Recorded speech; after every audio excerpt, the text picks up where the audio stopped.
Hey guys, I'm really sorry about that. I had my stream on unlisted by accident and it took me a while to figure it out.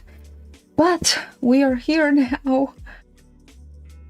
And as I was saying before, I'm gonna be adding some ink to this illustration here. I just did a quick sketch yesterday. It wasn't that quick, it was like spent a couple hours on it.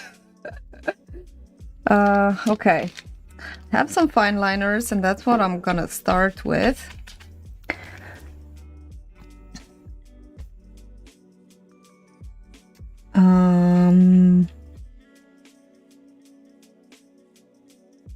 Hey Pete!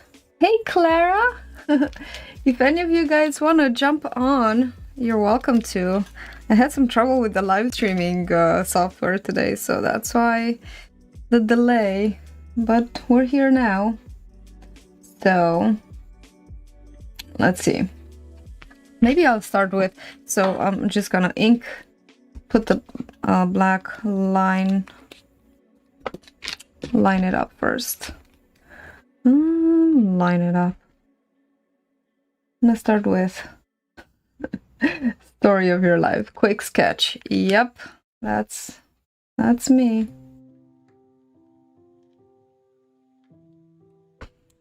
So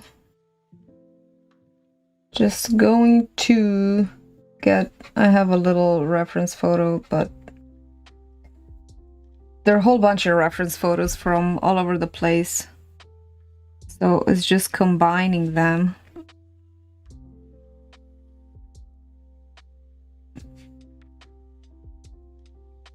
How's everybody doing today? So as I was saying, if you guys want to jump in Discord, you're welcome to test this out if it works. I hope it does. It did yesterday when I tested it. So, yeah. I can hear the music this time. My own music. Jump on the Discord. Oh, go into Lewis's. It's Lewis's Discord. You're a complaining pants that nobody wants you around. No complaining. Maybe you just stick around and you get into a better mood. That'd be nice. Yeah, into the streaming room. Lewis's streaming room. I don't have my own Discord. I just learned about, I mean, not learned, but I started using it when Lewis started his own server. My daughter uses Discord. Talk to her friends. Yeah, give it a shot. No worries, Pete. You can complain if you want to.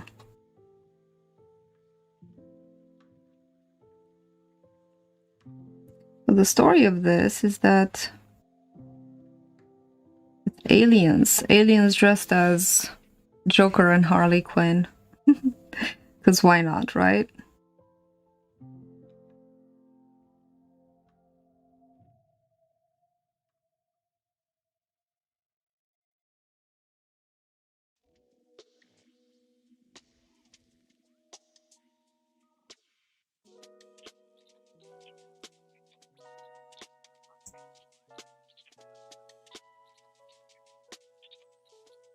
You're in the general, just hang it up, I think. Hang up the general and just go into the streaming room, I think.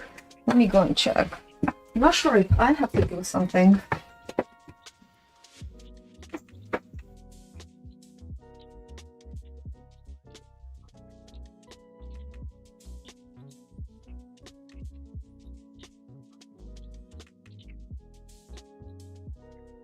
Oh, I moved you. Can you hear me?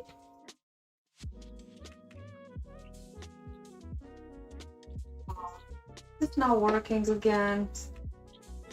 Can't hear you, Clara. No, it works. I had myself on push to talk and I Oh. forgot about that. Awesome. Hi. Hey. That's great. So glad it's working out. Yeah, you have to put me in this room because it's invisible for me until you move me in there. I can't see it until you drag me in. I think Well, that's like a protection so that not just anybody can come in here. makes sense. Cool. I'm glad you told me. I wouldn't have known. Well, So, thanks for inviting me. oh, my pleasure. Great. Great to have some female energy in here, up in here. Right? Yeah. Too much from Lewis. I know. Too much strength. What are you up to today? I was gonna draw. I'm not quite feeling it yet. Just enjoying some tea with some banana bread. Nice. What kind of tea do you have? I have some tea here too. Might be hot.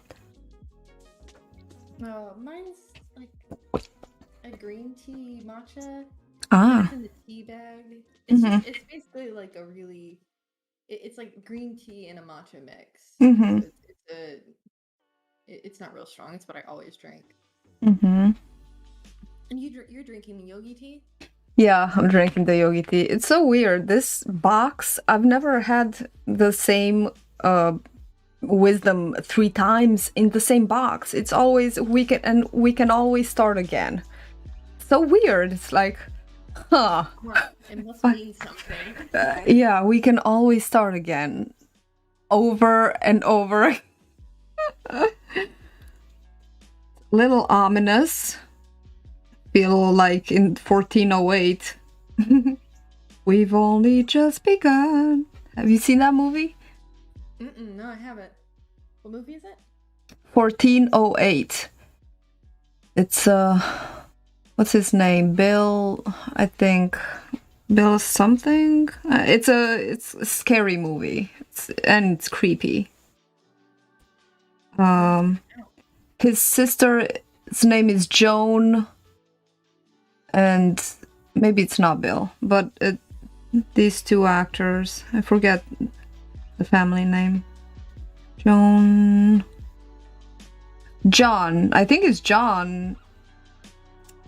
Forget his other name. John, I'll remember.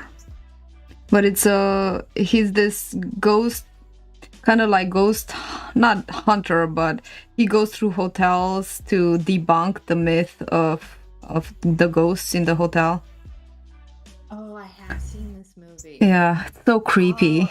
1408 was the name of the hotel room. Yeah. That was legitimately, I think, one of the John scariest Cusack. movies I've ever seen it. Yeah. I think there's been a scarier movie I've seen. I know, it was really scary. Hey, Queldar! You were waiting on the other one. There was, you know what happened? Something happened. I pressed the wrong keys and then over and over again. And then I'm like, we can always start again. So it took me a while to start the new thing. Because then YouTube got confused. Like, do you want to continue this stream? Or do you want to continue the one that you did last time? I'm like, no, I don't want to put all the settings again. Took me forever. Not forever, just, I didn't have... Yeah? Why was it not working on the first one? What happened? I wasn't... I was streaming, but I wasn't dialed in Discord. So I wanted to end it and do Discord first, because I wasn't sure if YouTube was gonna catch the Discord if I log in after. Anyway. And then, so I ended that stream, and then when I wanted to restart it wanted to restart the stream that I did, I don't know how many weeks ago. And that was private. So then I was here talking by myself and restarting, reloading the computer a whole lot. I'm like, why is it not appearing? And after a couple of minutes, I'm like, I'm not live. So I went back to the computer, and the whole thing. It happens. Oh, I'm too quiet. I can turn myself up. I know I've been having issues with my mic. I'm gonna have to buy a new mic. can hear you okay here on Discord, but I think Laura needs to adjust the volume on the stream. On the stream? How do I do that?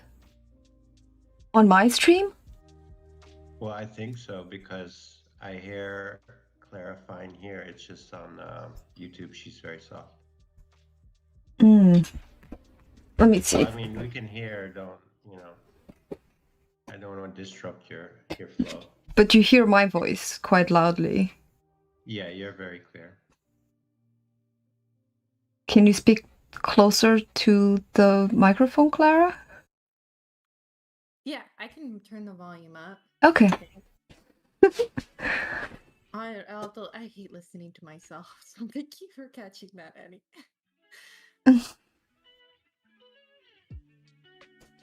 I don't like either. I talk, but then when it's time to listen to myself, I run away. Is Nice. that better? Do I sound louder now? Let me go mute this and then.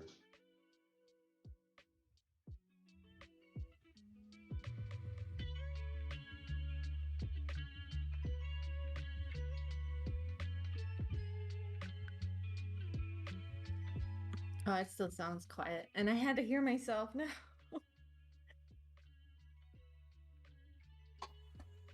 Because from...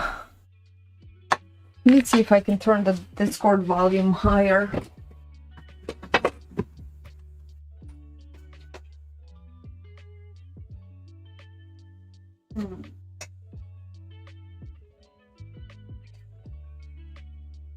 Oh, he says it sounds better. I mean, I don't have to talk that much. I don't know how important it is. We just have you do all the talking, right?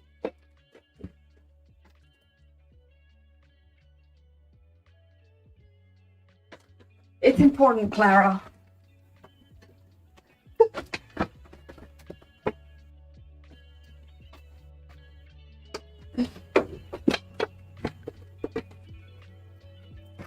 It's important. So, what are you up to?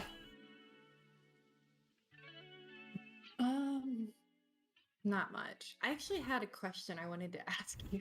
Okay. And you might have answered it before or in other videos, but I really want to know the story behind why you enjoy drawing aliens so much, because I think that's really unique and cool. But like you have a very specific type of alien that you like to draw. Like you don't just like to draw the scary ones. You like to draw like ones that are like kind of happy. And Yeah. I'm just curious where that came from. You know, my mom used to love reading to these paranormal magazines when I was younger, and they weren't just paranormal. They were like astrology too, and also superstitions and all sorts of esoteric sort of things. And there were a lot of maybe alien encounters or something, I don't know. But at one point, one little picture of an alien really piqued my interest. And he looked so cute, and he was just really adorable. I still have it around here. I don't know where it was. It's like this little thumbnail of a picture. And I've been drawing that alien for a very long time. Actually, that was the first drawing and any gift that I gave to my husband when we met. That was hilarious. But I don't know. And now I find the face and the proportions quite pleasing. There's something aesthetic about it. I love the aesthetic and the mystery around the whole thing, I suppose. That's really cool. And, you know, like, you would hope that if there's a race out there, they'd be nicer than us and more enlightened. And, you know, so that's what I'm dreaming about and fantasizing about, that sort of alien that has the power, like Paul, the alien, you know. He was a rascal, but he had all sorts of superpowers, what we would call super, like telepathy and telekinetic, what do you call it? Telekinetic powers. Yeah, I know what it's s- called. yeah, so all sorts of things that, like a way to use the energy that we don't, because we're so just bound in this material world and we're not vibrating high enough to be able to access the other powers that we could if only we weren't, gripped in fear and survival and all that stuff. So I suppose that's what it's all about. That's really interesting. That's really cool. It's like I said, it's really unique. Like you don't normally have people gravitate towards aliens like that in that way, but I think that's a really cool perspective. Yeah.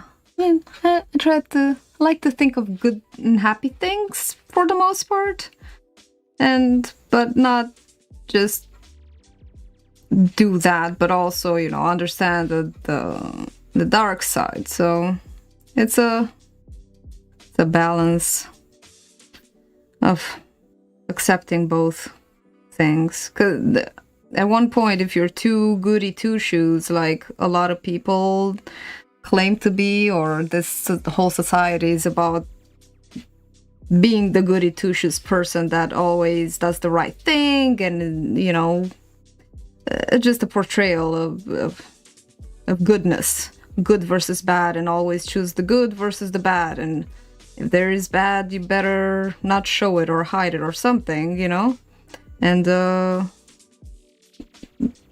that's unhealthy. I don't know. Yeah, but I don't know why I brought that up right now in regards to aliens. Well, it's interesting because like you, what makes it kind of unique of how you like gravitate towards aliens is a lot of people gravitate in the opposite direction. They'll view aliens as this like unknown force of fear and stress, and they'll like capture them in more of a grotesque way Yeah. and see it in more of a negative light. So it's really unique that you view it as such a positive thing, like us being limitless. And Mm-hmm.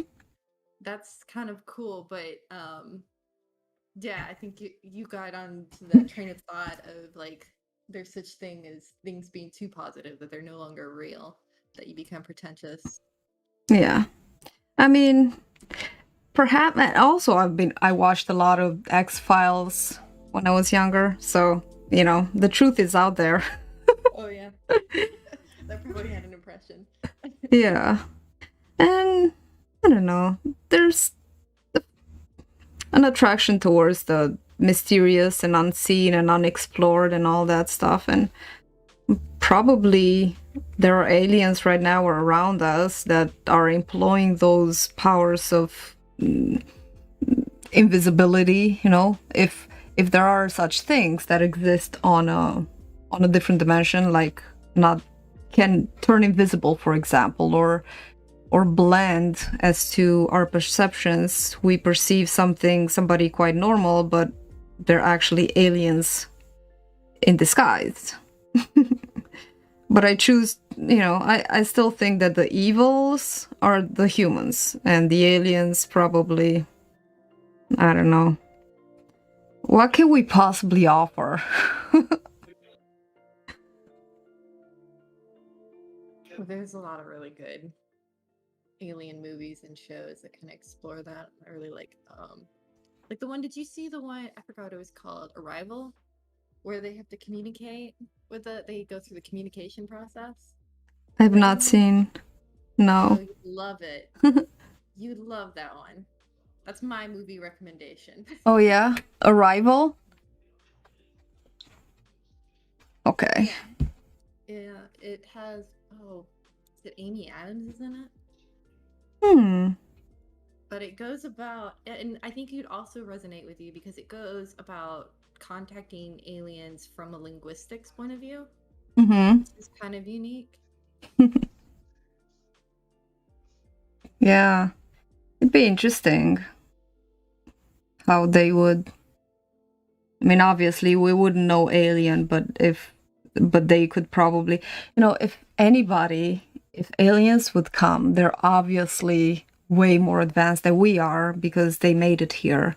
And if they have such huge, technological advances, then and resisted them, like they survived through the technological advances, then they're obviously superior to us because we're not nearly there and we're almost blew up the planet. We're like destroying it and everyone through our greed and everything. So it's somebody makes it here, then they've solved some things that we still have to solve, right?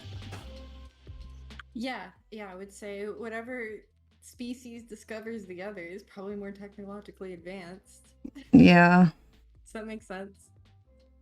I mean, we've done some things like we're sending things into space, like music, and we're like we want to share and say that, hey, we're not all bad after all, and check us out. We have good music and nice cultural traditions. Have you heard of the Earthlink project? I'll look it up right now. I'm part of this Facebook group. I think it's Cosm with Alex Gray. And I was posting some pictures there of some of my transcendental pieces, and this girl contacted me and she said, hey, we would love to, we have this project called the Earthling Project where we're making a compilation of music and artwork and stuff, and we're sending it into space so that if there is contact they would find something nice to learn about. Okay. Yeah. Cool. So they had these certain themes that they were collecting, like death and all sorts of human things. Hey Smooks, good afternoon. Shannon, hi, how's it going? How is it going today? How's Qualdar? He's very quiet. I'm just listening.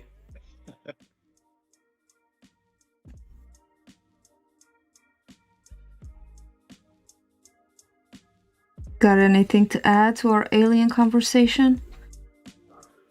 I guess I'm maybe a bit more positive about the human race than you are. Oh, seriously? Oh my gosh. Well, Yeah, I never. not all bad, Well, you can keep that positivity to yourself. I'm very sorry. Just kidding. All points of view are welcome. I'm working on my Proco challenge for today. Ooh, what is it?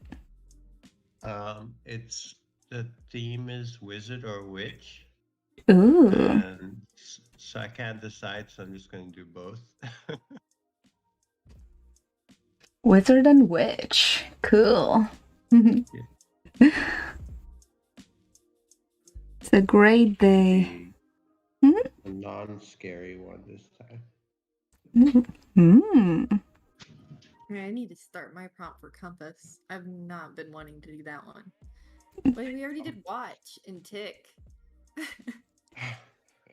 Hawaii Compass. Do something from the Golden Compass. Oh, that's not a bad idea. Golden Compass. I don't know that one. It has to be. It's a movie. Is it a British movie? I'm not sure. But it's kind of similar to Narnia, that kind of story. It's like started as a book and became a movie, but it wasn't that successful as a movie. Kind of like some of the Narnia books, like didn't do that great either. The Narnia TV show was very popular back in the day, but this is like 1980s. I remember as a kid checking out the Narnia movies from the library. They were like super long. Like the actual movies, the American ones. Yeah, Yeah. I think so. They're like one of those where you would like you check them out and there'd be like multiple volumes of VHS tapes that you'd have to check out at the library because they're just such long movies. Wow.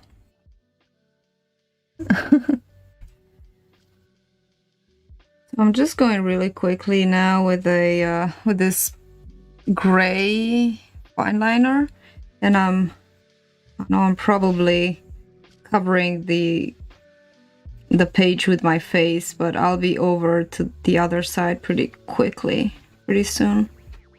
I'm just lining the buildings in the background, just kind of subtly. What is your plan for coloring the piece? Or are you gonna just leave it black and white? I think I'm gonna color it because I'm making this. This is a preliminary sketch for a garage door mural that I want to paint it with my friend Paul Stratton. He's my artist friend. He helped me paint the garage door. It was another alien last Halloween too, and we had such a good time. And he's generally a digital artist, so doing it with paint, it was quite challenging for him, but he enjoyed it, and we're friends and we're having a good time together. So he was eager to do it again this year, although I don't know, I put so many things on my to-do list this October, like, you know, Sketchbox opening and art, and then palette full, and then BB craft, this whole I have to do 3 videos, and then Inktober, and then I thought I had some mural plans, but that fell through. I'm not upset. But then this Halloween video, and then the mural. So just a lot of things, and I was feeling so overwhelmed. And at one point I was like, in my mind, I'm like, I'm just gonna not do it. I'm not gonna do the seasonal garage door because it's too much. And then he asked me, he said, well, are we gonna do that? And I'm that person who just can't say no. So like, yeah.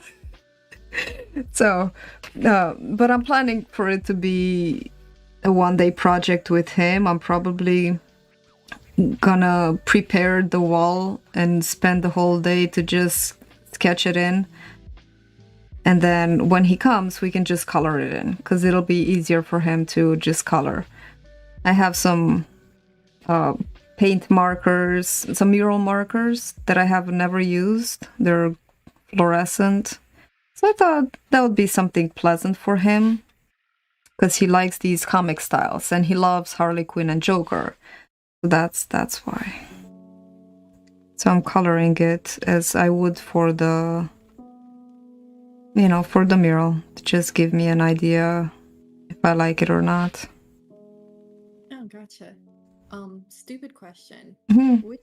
Which garage door are you painting this on? Like your own? Or Mm-hmm. somebody else? Oh, okay. Yeah. So you just keep repainting it? Uh-huh. Yep. Right What about now. your previous art? You're gonna lose it. Uh-huh. I am gonna lose it.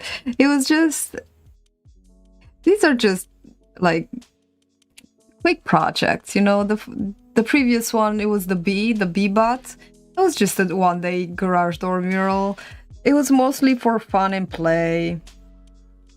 And So your garage door is kind of like your canvas. You know, you just update it. it's my practice piece. Exactly. That's so cool. Yeah. I think there's something healthy about destroying your art. Yes. Like, yeah, There is. and to let go, Mm-hmm. not take it too seriously. Mm-hmm. It's really funny because last time we made quite a show of it. I'm like, oh, wouldn't it be cool to just start throwing paint at the garage door at the previous mural? So I made some cups of paint and we started throwing paint. The previous video is in it. I have a video of it. It's in the mural playlist. It's the glow in the dark. That one. I just thought of an idea. You could do one of those videos where they like you splatter paint and you like cover it up with paint and you do Mhm. it in reverse so that way it reveals it Ah, backwards. That would look so cool. So it'd reveal what painting you had underneath, even though you're actually covering it up. ah, that's a good idea, Clara.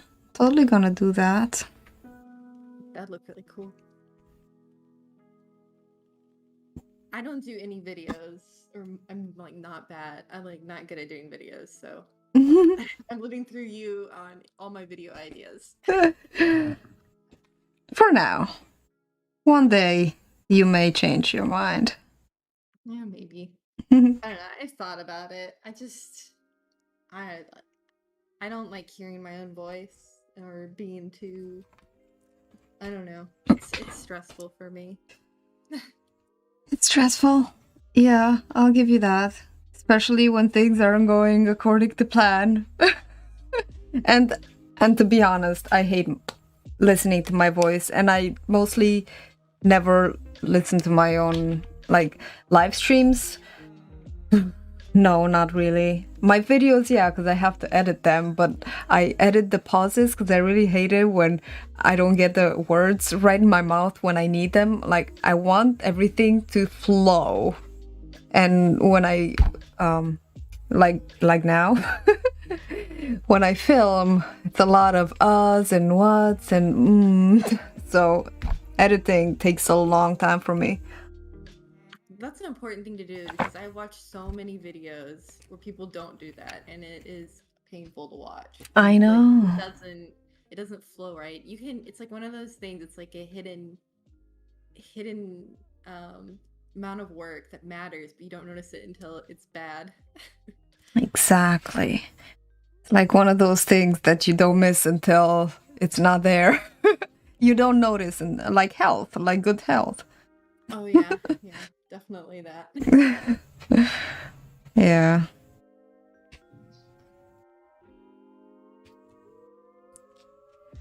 Okay. So I found this really cool. So if you guys want to see the picture that I'm working on mostly now, it's called, just Google the Joker DC Continuity Project. That's a really cool picture of the Joker there, and that's mainly I don't think it's copyright free, but I'm not selling it, so it shouldn't be a problem. I'm just using it for inspiration. So nobody should care. I'm not gonna make any money of it or claim it as my own. But Yeah, as long as you don't do that, you're definitely fine. Then yeah, you're just learning off of it, is what you can claim it. yeah. The one at the top of the page? It's the one with it's blue. You know, the one, the Joker guy that is throwing the cards? No, not that one. Not the one at the top. The second one down. The one that is throwing the cards. It's pretty literally copying it, basically. But I needed a good Joker, and the ones that I've seen, they were too like, ugh. I want a pleasant Joker. I want a Joker, not a criminal, you know? Like, these people, I like to portray their playful side, their mischievous side, rather. Scary, yeah. Yeah, I like the mischievousness. And he actually looks a little bit like the Mask, which I really like. So. Oh, yeah, I can see it. So the Mask was a criminal pretty much, you know, but he was having fun and he wasn't really hurting anybody unless they were trying to kill him. It's just, you know, I like the joke part of it, and a lot of people forget the joke part of it and make it too evil. Mm-hmm. People like dark and depressing. Like I said, I found that people connect more with things that are sad and dark. Mm-hmm. But yeah, there can be too much of it that it becomes fatiguing in that direction too. Yeah, I like a little bit of balance. I like dark and depressing, but I also like a good punchline. Like, I like the laugh at the end. about it, because life is a big fat joke, and we might as well not take it so seriously and be a little playful about it, not so serious. Why so serious? Why so serious? Like, laugh every now and then.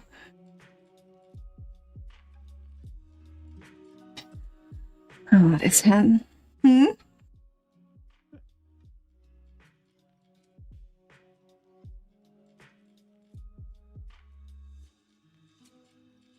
Are you doing some artwork too, Clara, right now? I should be. I keep putting it off. I'll start right now. That I gotta do compass. I don't want to. I'm not feeling it. I gotta do it with the charcoal. And I like doing charcoal. You can't expect to do something too complicated with it because it's pretty messy. Yeah. So you have to go with a pretty basic, um, I don't know, subject. Why do you have to do charcoal? Oh, because every week I'm picking different sketchbook supplies for Inktober. And Ah. so, or subscription supplies. And so the first week I did Sketchbox September, second week I did Sketchbox October. And so now I'm using my scrawler box, which I love. Ah. But Cool. it just can be hard if you're trying to make a prompt that doesn't fit with working with charcoal. Charcoals are they're very expressive. And if you do something too complicated and add that to expressiveness, it just makes it messy and you can't tell what's going on. Yeah, I have a tendency to be messy and yeah, charcoal and heavy-handed, I think. That's my problem. When you're too heavy-handed and you're trying to work it too much, and like when you have a foundation, just like a good Chinese brush project, you just do the stroke and you're done with it. That's what it is. It's a natural thing, but if I take a Chinese brush and I keep trying to fix that freaking stroke until it looks the way I want it to, and then I make a mess. And I think it's just yeah. I think it's just a matter of, for me, of not being experienced enough or not knowing exactly what I wanted it to look like until I keep working it, and then I say, okay, that's good. Well, I think you have more of a mindset of like acrylic a painter, which like you're used to kind of treating your artwork almost like molding it like clay. Like you just keep building up on the layers until it looks right. Mm-hmm. It's similar to like oil painting, but with something like calligraphy, you have to practice your strokes Yeah. and learn how to get it right on the first like try. Mm-hmm. And Yep. if you do it wrong, you can't just rework it. You have to just start over, which Mm-hmm. isn't that big a deal because you got plenty of paper. It's just a different way of thinking, though. Yeah. And it's not bad. It's just A lot about why it's more challenging for you because you have more of that. I don't know, that molding kind of mindset. I do too. So yeah. Yeah. Yeah, I'm trying to work on it. yeah, just do what works for you. Some people they can't stand that, what do you call it, that ugly phase, when you do art and it looks like not great and then you build it up and it looks great. And those people, I think that kind of style of doing it good in one go with the ink, like it works really well for them because then they never have to deal with that ugly phase. But if you have confidence with dealing with the ugly phase, then you don't need to do that. That's like more work than you need to do. Mm-hmm. Or you just embrace the ugly face. Yeah. If you can, sure. By the way, I have someone I follow on Instagram also does charcoal drawings, and he posted one today, and it's quite detailed. So I was like, "How do you do that with charcoal?" And Can you send he's that to me? yeah, he said I'll send it, but he said that first of all he draws big, and he uses general's charcoal pencils for the details. Charcoal or graphite? Charcoal. Huh. Okay. I have this YouTuber that I follow. He also does so humble. He says pencil drawings. So he does pencil drawings, but when you look at his drawings, they look freaking amazingly realistic. And he just posted a video, I think yesterday or something. I don't know. Yesterday is when I watched it, of this incredible blending tool that he found, but he works super big, so he or makeup sponges basically, and he just really nicely blending, so smooth, much smoother than cotton wool or whatever he was using before. But yeah, I'll send you his name. Yeah, I'd like to. I need to learn. I think a big part of it is working big, and the paper that I'm working with is my sketchbook, which is like half a sheet of paper. Yeah. So that I don't have the option to work with. That's the strategy I also do with pastels. It's just working big. Mm-hmm. So the only other strategy I know of is to just work simpler. Yeah.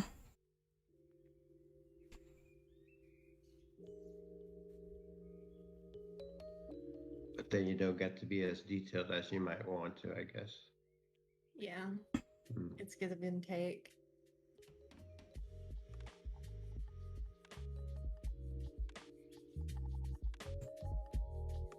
All right, I'm starting my drawing now. No more procrastinating. Good. Are you doing the compass thing? Yeah, I'm doing like a girl holding a compass. It's pretty straightforward. Mm-hmm. It's not one of those you're gonna have to read to figure out what's going on. It's pretty obvious. But I have found in my style and what I like to do is I like to do figure drawing. I like to either have somebody's face or like it being presented by a person. I don't like just doing the object. Mm-hmm. I Yeah. enjoy figure drawing. Yeah. Yeah, me too. I'm learning to love it. There's something I discovered yesterday. It's called figuary. Oh yeah. Have you heard of that? Cookie Cafe. Yeah, with Cookie Cafe. Yeah. I want to do that this year. I know it's maybe like a little far off, but I'm totally in on figuary. Huh. That's basically how I started again on drawing. Is I just started doing these figurary lessons, and because they used to have those videos up for free on Vimeo, so you could just watch them every day and then draw along. Oh, that's super cool. I really want to get better at gesture drawing. That's my biggest thing that I struggle with is gestures, because I feel like a lot of times when I draw stuff, it just feels cold. So I want to try to make it more stylish and have more movement to it. Do you usually copy like a photo or? Yeah, then that's probably my problem is I'm going off a photo, but I don't have the luxury of hiring a model. But I think your figures look good. Like they look real, grounded, you know. Thank you. I think so too. I'm always looking to improve, though. Yeah, of course. Your figures look good in your drawing. I like that they have a lot of movement to them. Oh, thank you. So this guy is just like he's here because I really loved his pose. I wanted him to have a pose that is not like ooh like this, something playful. So I searched a lot for this, and this is by far the best pose that I found for him. And then I wanted them to be like showing off, but also not necessarily interacting with each other, but being there together and kind of looking at you a little bit. So yeah, interacting with the audience a little bit. Yeah, kind of like showing off or something, but also obviously having fun. So I I tried to add a little bit of movement, like she's got a little bit of curve going on here. I kind of like the way she's there and he's all wee. Yeah, his hand's awesome. He did a really cool job with that perspective work. I love that. Yeah. That foreshortening really adds, and the cards. I just love this picture. I'm gonna have to find who the artist was and credit him or something. Or at least tag them if they want to see what I did.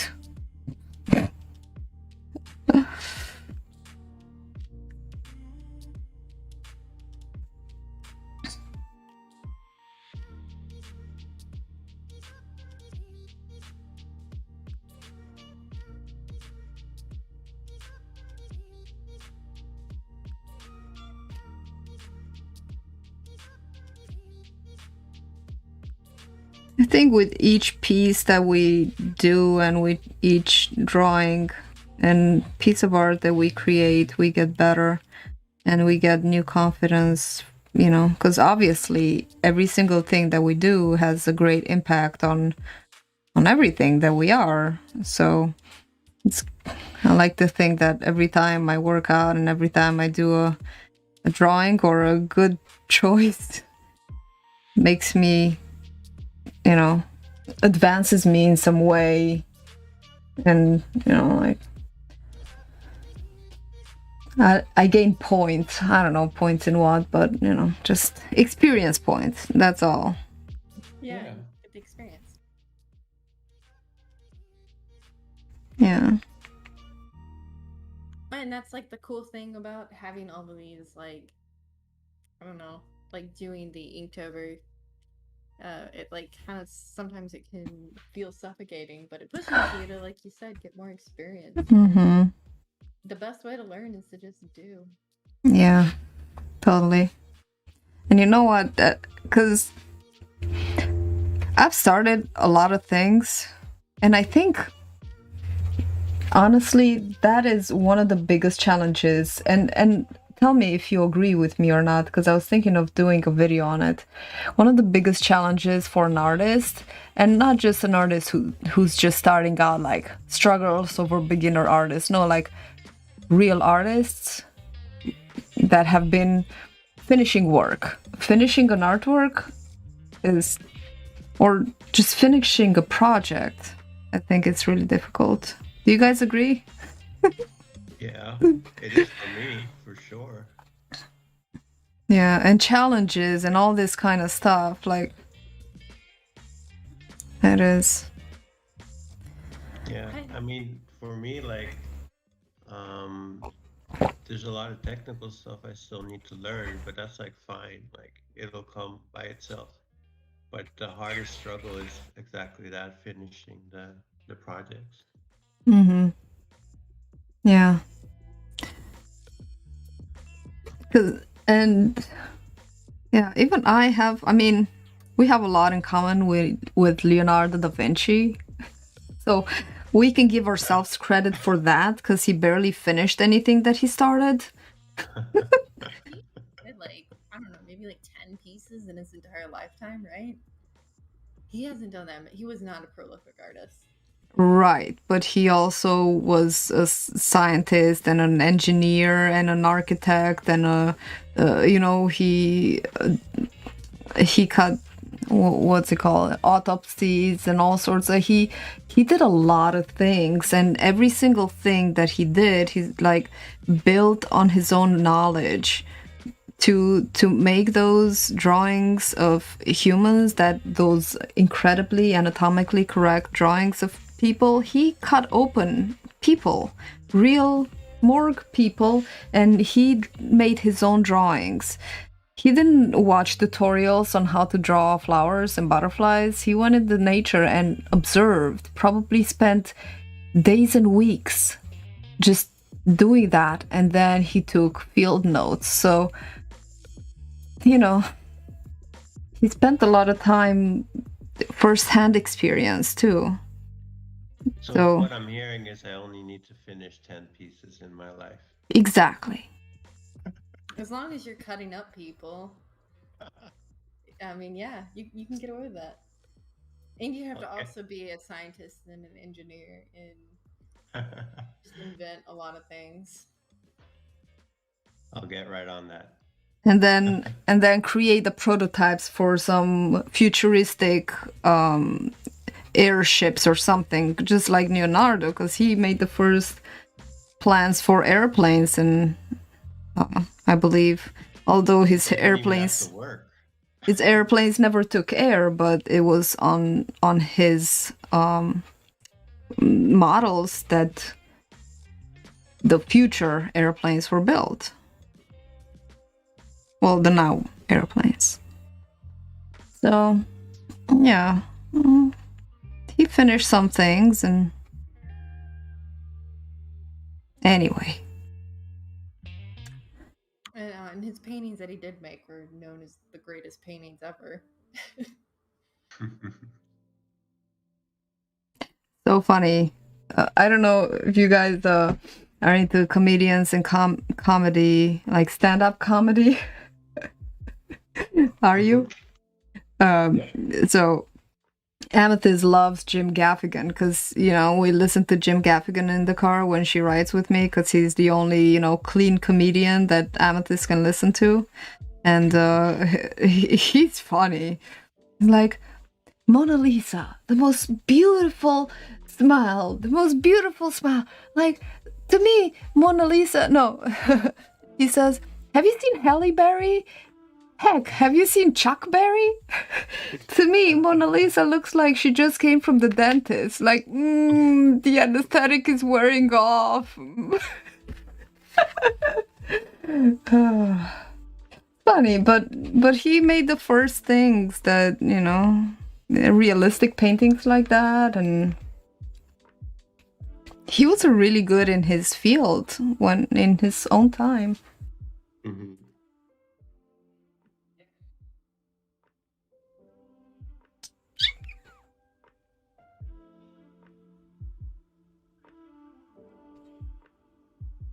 Well, I don't know The exactly. Hot Pockets guy. Yeah. He is the Hot Pockets guy. Yeah, he spends like literally 5 minutes just saying hot pockets. Hot Pockets. Actually, I was at work the first time I watched that, and I was laughing so hard. People were looking at me like, "What are you doing?" Yeah, he's got a lot of good jokes. I mean, I prefer him even to some of the dirtier comedians that are more for grown-ups. Mhm. Some of them are kind of, eh.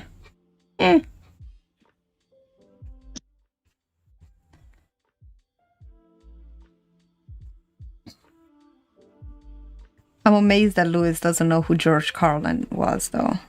That just blows my mind. George Louis Carlin. doesn't know anybody that's on TV. Like, You didn't even know Squid Game. I How is it mean, even possible? I don't know Squid Games either. Well, yeah, maybe you don't like. You've heard of it though. Like it's literally everywhere right now. I'm not a mainstream kind of person, no, actually. Well, fair enough. It's like I cannot look at anything on Instagram without seeing Squid Game. It's just the kind of people that I follow. I don't know, but it's everywhere. Everybody is drawing the same girl from Squid Game. Well, See, it's the algorithm. it's like when Queen's Gambit came out, and you just saw her on Oh, every yeah. Instagram. Yeah, it was the same thing. Hey, I'm guilty. I did it too. So I thought about it, but I was like, nah, I don't want to be a follower, you know? I mean, I was trying to get it done early enough, and I had it linked with the prompt that I thought I could get away with it. So There was a prompt? I used Stuck from Inktober. Oh, okay. Yeah. Cause I don't know, have you seen the show? Queen's Gambit, yeah. No, not Queen's Gambit. Squid Game. Oh, Squid Game. No. I haven't seen it. Well, I'm resisting. if you watch it, you'll understand Stuck more. of like Hunger Games. I don't know. Oh yeah, I remember when Hunger Games was big. Hmm. Also, I did not watch Hunger Games. Sam's into all this mainstream. I mean, he watches whatever's popular, and I peek in whatever he's watching, and I hear what's going on in the background. I'm like, ew, and then I just never, American Gods, and whatever other stuff. Yeah. I didn't like American Gods. I like the book, but not the show. It's like really different too. Were y'all one of those people that anytime somebody mentioned Game of Thrones, you're like, I don't watch that show. Not me. Because I never watched that show. I mean, I walked into the room when Sam was watching it, and I immediately decided that I don't want to watch that. Why? It was so good. Well, I mean, the beginning. was so good. Seriously? Yeah, Beginning? seriously. Yeah. Yeah, Yeah, it the was really first good. few episodes, but I'd recommend watching them with subtitles because it moves kind of fast and it's hard to keep track of names in the beginning. But if you watch it with subtitles, it makes it a little bit easier to follow along with who is who. And you have to watch it from the beginning. You cannot watch it you don't want to watch it like later on because it's one of those that gets worse as it goes along. But actually, I just wanted to say Queen's Gambit was also really good. That was a really good show. Queen's Gambit was good. I did like Queen's Gambit. Yeah.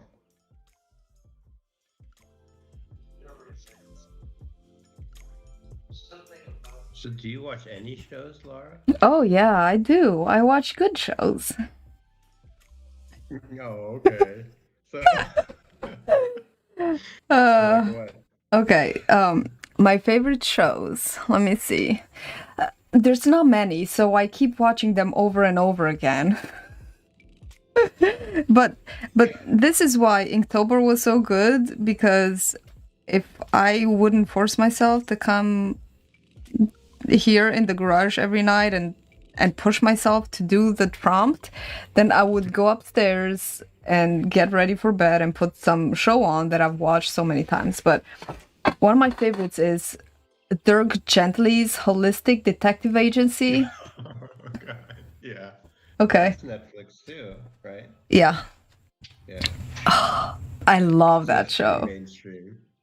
Mainstream? No, that's not mainstream. I mean, it should be, but people aren't that intelligent. I haven't seen it. Is it a comedy or is it a drama? It's- Something weird.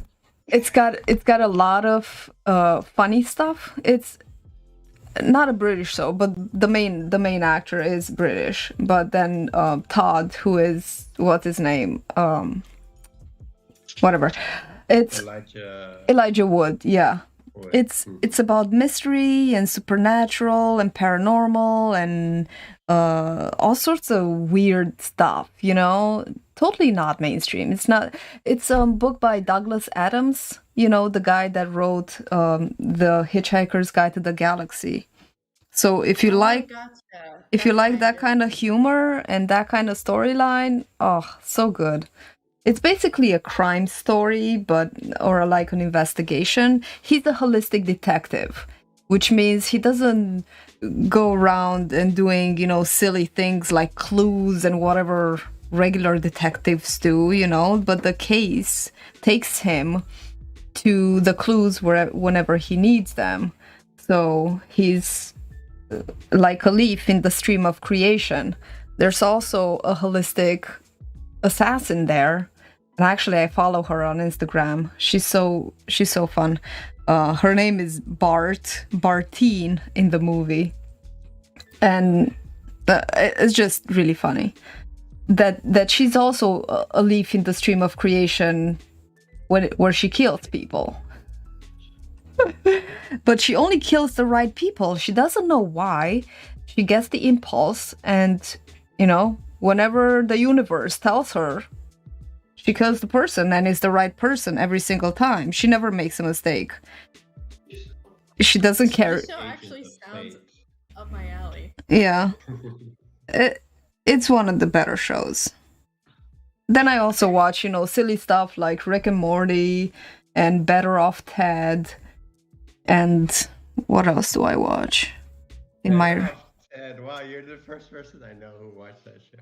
Really? Oh my god, I really love that show. I love that show. I watched that show only to exercise my Veronica skills. You can walk away tall. I love the fake corporate ads in that show. So good. They are so Yeah. radiant dynamics. We can make peppers that are so hot that people can't eat them, but we don't because people can't eat them. Oh no, that's literally the situation I'm in. I have so many peppers that I can't eat. They're too hot. I'm not even kidding. Which peppers are those? The Carolina Reaper. Oh God, yeah, that's crazy. And- Why do you and- even have that? I don't know, because they're like, what? Can we grow this? How cool would it be if we grew the world's hottest pepper? All right, we grew it. What do we do with it now?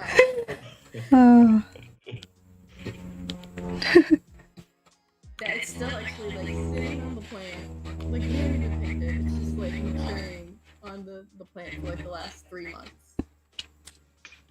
Yep.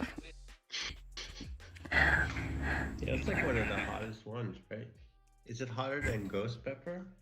Yeah, it is. I think it's the hottest named pepper. There's one Oh, pepper wow. that's hotter, but it doesn't have a name yet. But that's the hottest pepper that's been named. Damn. I wouldn't know. I haven't tried it yet. But you grew it. We also grew the Trinidad scorpion pepper. Oh yeah. That one was the hottest for a long time too. Yeah, that one was pretty hot. That one's probably like the second most hot named pepper. Mm-hmm. And that one we did try, and we were armed with ice cream, so we wouldn't die, and that helped a lot. That's my biggest recommendation. If you're going to try the world's hottest pepper, make sure you have ice cream, because it's the only way to get rid of that spiciness. Or maybe not get rid of it, but make it manageable. Oh, cool. Survive through it. Yeah, survive through it, basically, because it is real hot. Oh, good movie. I was just thinking about, because that reminded me, pain and everything and surviving through things. A good movie, but I think I've said this before. John dies at the end. Yeah, you've recommended that movie like 100 times already. I just listened to the book by the same author, David Wong. This book called Futuristic Violence and Fancy Suits.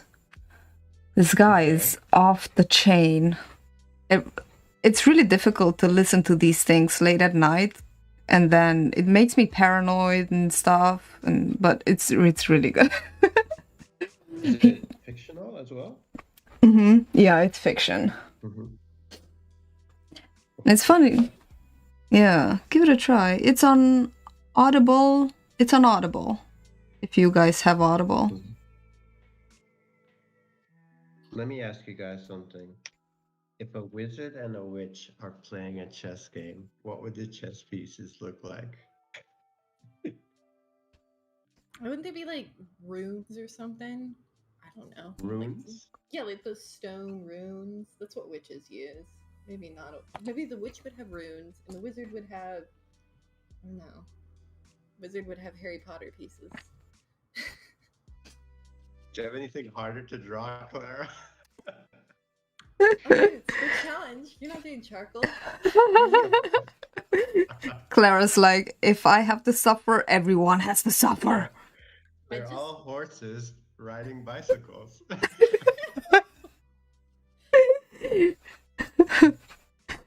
Oh. I'll do my best. So they're playing chess, huh? Mm-hmm. Nice. Hey, Elsa. How are you doing today?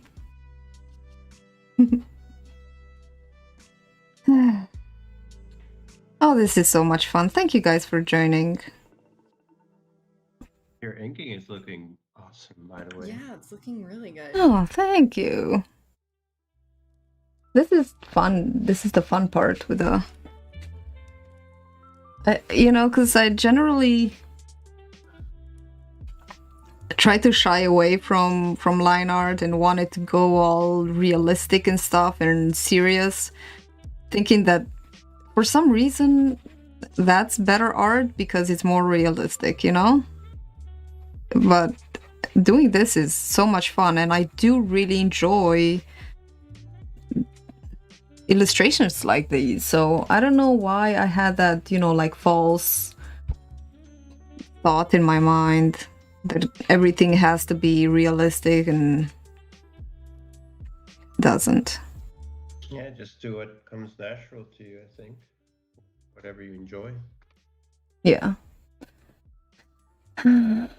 Yeah. The idea behind it, in my opinion, is so much more important than whether it's realistic or not.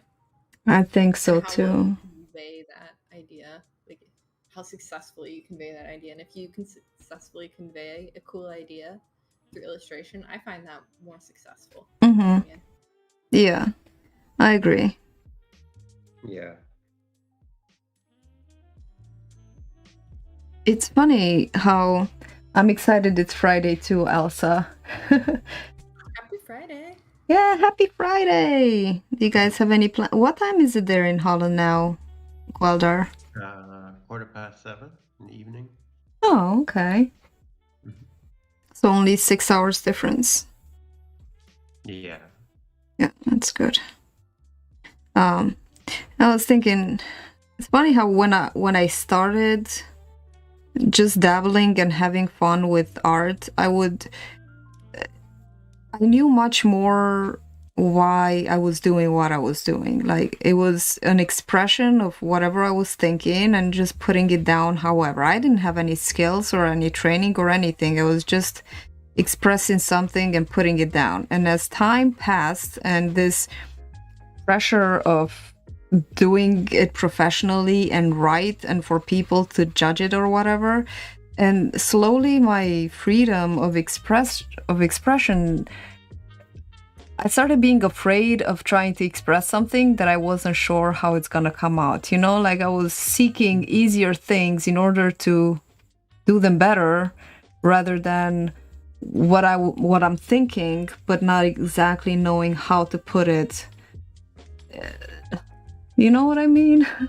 Yeah, you start to get scared. Yeah. I went through that phase pretty hard this last year, because I was starting to get into my groove, and people were starting to like my pieces, and then I started getting this crippling fear that I don't know, if I would make a piece and it didn't do well on Instagram, I felt like a failure. And so I would do exactly what you're talking about. I would find something that I knew how to draw, and I felt really confident that I wouldn't screw it up, and then I would explore anything different, and then I would the piece would look pretty dull. It would, yeah, because it didn't have the dreams and the feelings that you wanted to put in there. It was just something that you chose in order to make it look better, rather than the feeling. It came out more mechanical, and there was no feeling behind it, and I had no excitement making it. Yeah, it was a tough time. I know exactly what you're talking about. Yeah. Yeah, that's actually why I started drawing in ink, because I know I suck at it, and this isn't false modesty or anything. It's just I just know it's new to me, and I'm not good at it, so it's going to look bad. And so I'm free. I'm free in a way. There's no undo. You just have to commit to it, and that's it. Yeah. Elsa says, art first premise is to be fun. That is just perfectionist side. I am. Yeah. I agree. Yeah, perfectionism does not exist. I mean, perfection doesn't exist. Perfectionism does, but that's just because people are stupid. Just kidding. Present company excluded. The Some people feel more grounded in perfectionism, so I don't judge on that too hard either. Because I've definitely met some people that if they don't feel right with themselves unless it is at a certain level, but it's not. It's a different kind of anxiety. It's hard to explain. Mm-hmm. I think Lewis is like that. Yeah, like you find almost like a sense of relief from being able to like focus on one thing and do it very, very well. Mm-hmm. Mhm.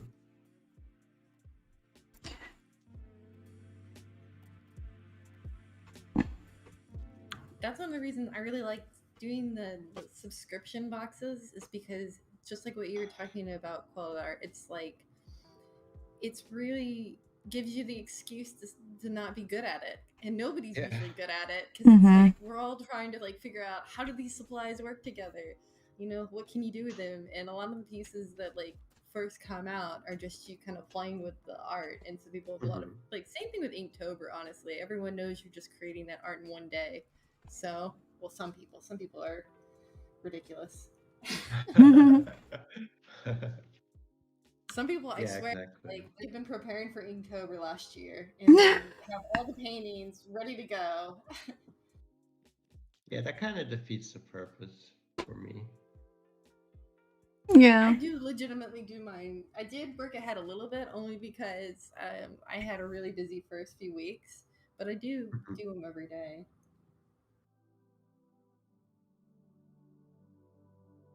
And at first, I thought, I knew for sure that I can't do it every day. There's some days that I really don't have time or energy. I'm not gonna kill myself over a frigging challenge. Nobody's putting the gun to my head. If I don't feel like doing it, then there's nothing anyone can do. And I'm gonna be okay with it. I'm like, you know what? I can just do it tomorrow, or like what I like to do is just combine multiple prompts into one and then feel like I still completed the whole thing. Yeah, Just, that's really cool. I like how you do that. yeah, There's some of them you did like 3 prompts in one, right? yeah. The next one, I'm also gonna do 3 prompts in one. The one with the compass, moon, and collide. Whenever I saw the moon and collide, like, these are gonna go together, and also the helmet, so they're gonna be 4 into one. There's gonna be an astronaut's helmet, and then a moon, and then collision in space, and somewhere a compass. So, but Oh, I'm super excited to see that. That was awesome. yeah, we do what we can.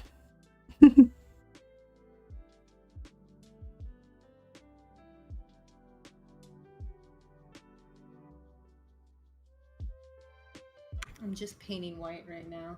It's kind of relaxing. I love just painting a thing one color. It is relaxing. Yeah, the background's all in fogs. It's just gonna all be white. Ooh.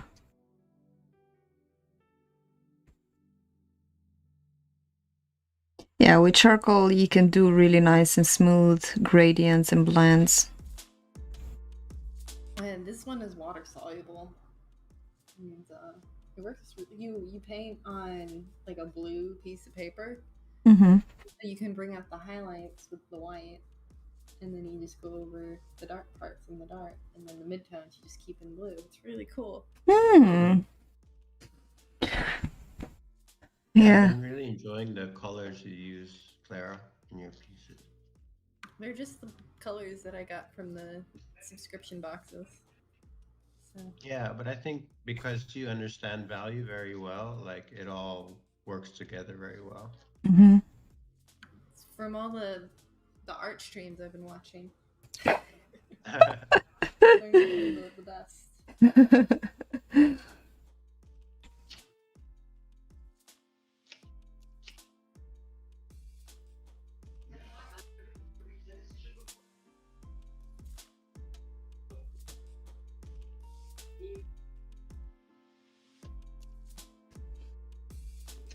Mm-hmm.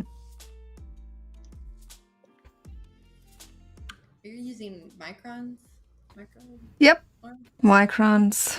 I thought of using something from art subscription boxes, but this month is all too monochrome, and this is gonna be a little more colorful. Like his coat has to be purple, his whole attire has to be colorful. So I'm going to be using art subscription. This is from Palettefull. They're this Liquitex acrylic ink,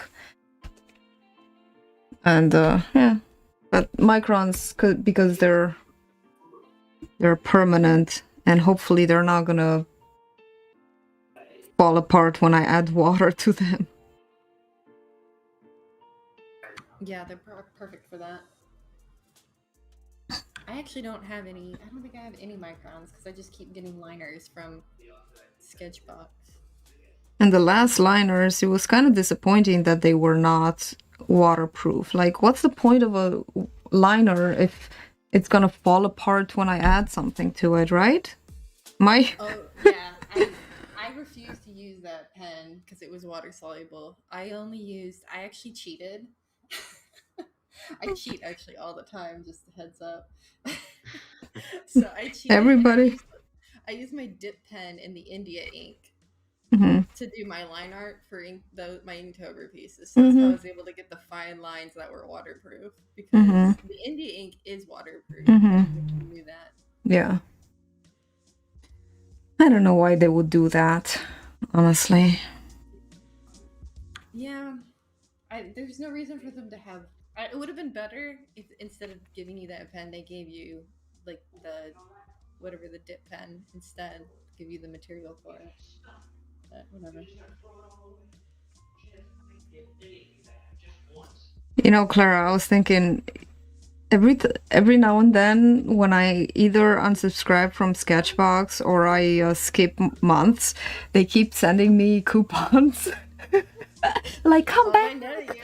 come I know back. how to get you. You should do that too every now and then. Just tease them, and they'll send you something I to subscribe for the lure whole you. year is the thing because you get a discount if you go for the whole year. Yeah, And I yeah. did when I signed up, I did like the 10% discount for the whole Ah, year. okay. And it's worth it. My big thing, because there was one time my year ended and I unsubscribed and I tried Art Snacks instead. And I missed like 1 or 2 months because of that. And I had the biggest FOMO from missing just that 1 month because I had been getting it every month. And literally all my other friends, because you get this community and literally all your friends are people who get Sketchbox. And then you see And all of their you art. see all their art and they're talking about how awesome the supplies are. And you're like, gosh. Then you're That's where they get me. like, I could have done that so much better. Oh no. I would like to try it because I have a very different style than most of my friends. Most of them are like really good at like they're very creative and they're good at doodling and using line art Hmm. and color really well. And have probably like a more impressionistic style than they do. Hmm. So yeah, I don't know. It's kind of interesting to see how we go about supplies differently. Hmm.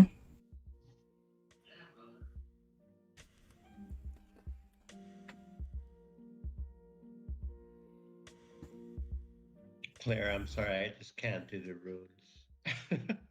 I can't turn them into 3D objects. Oh, that's fine. I mean, I think the most important thing is you make it obvious that it's chess Yeah. so that you can tell what's going on. So whatever, like if you need to add like a knight or something just to make it look like it's chess, I think that's all you need to do.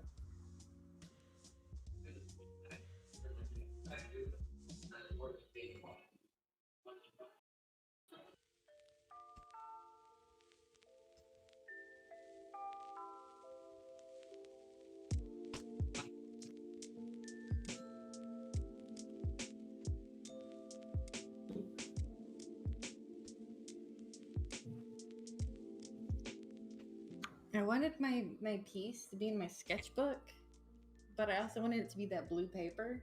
Hmm.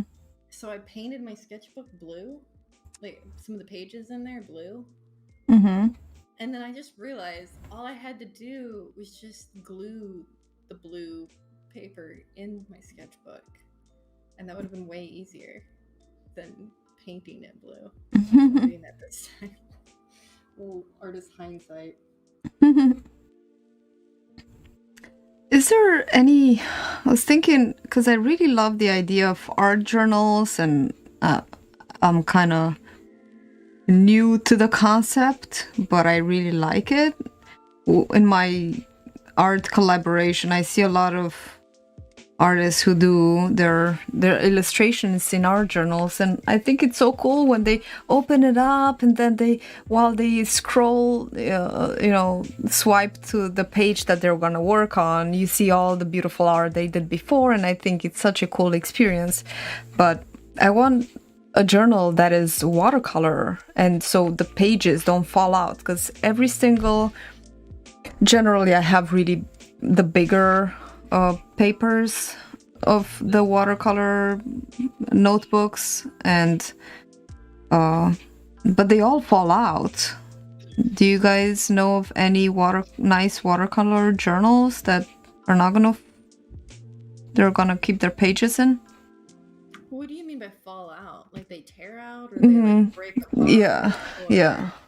Yeah, like for example, even this one, they're all like, wait, see, they're all coming out. I mean, it's good that they come out, but kind of.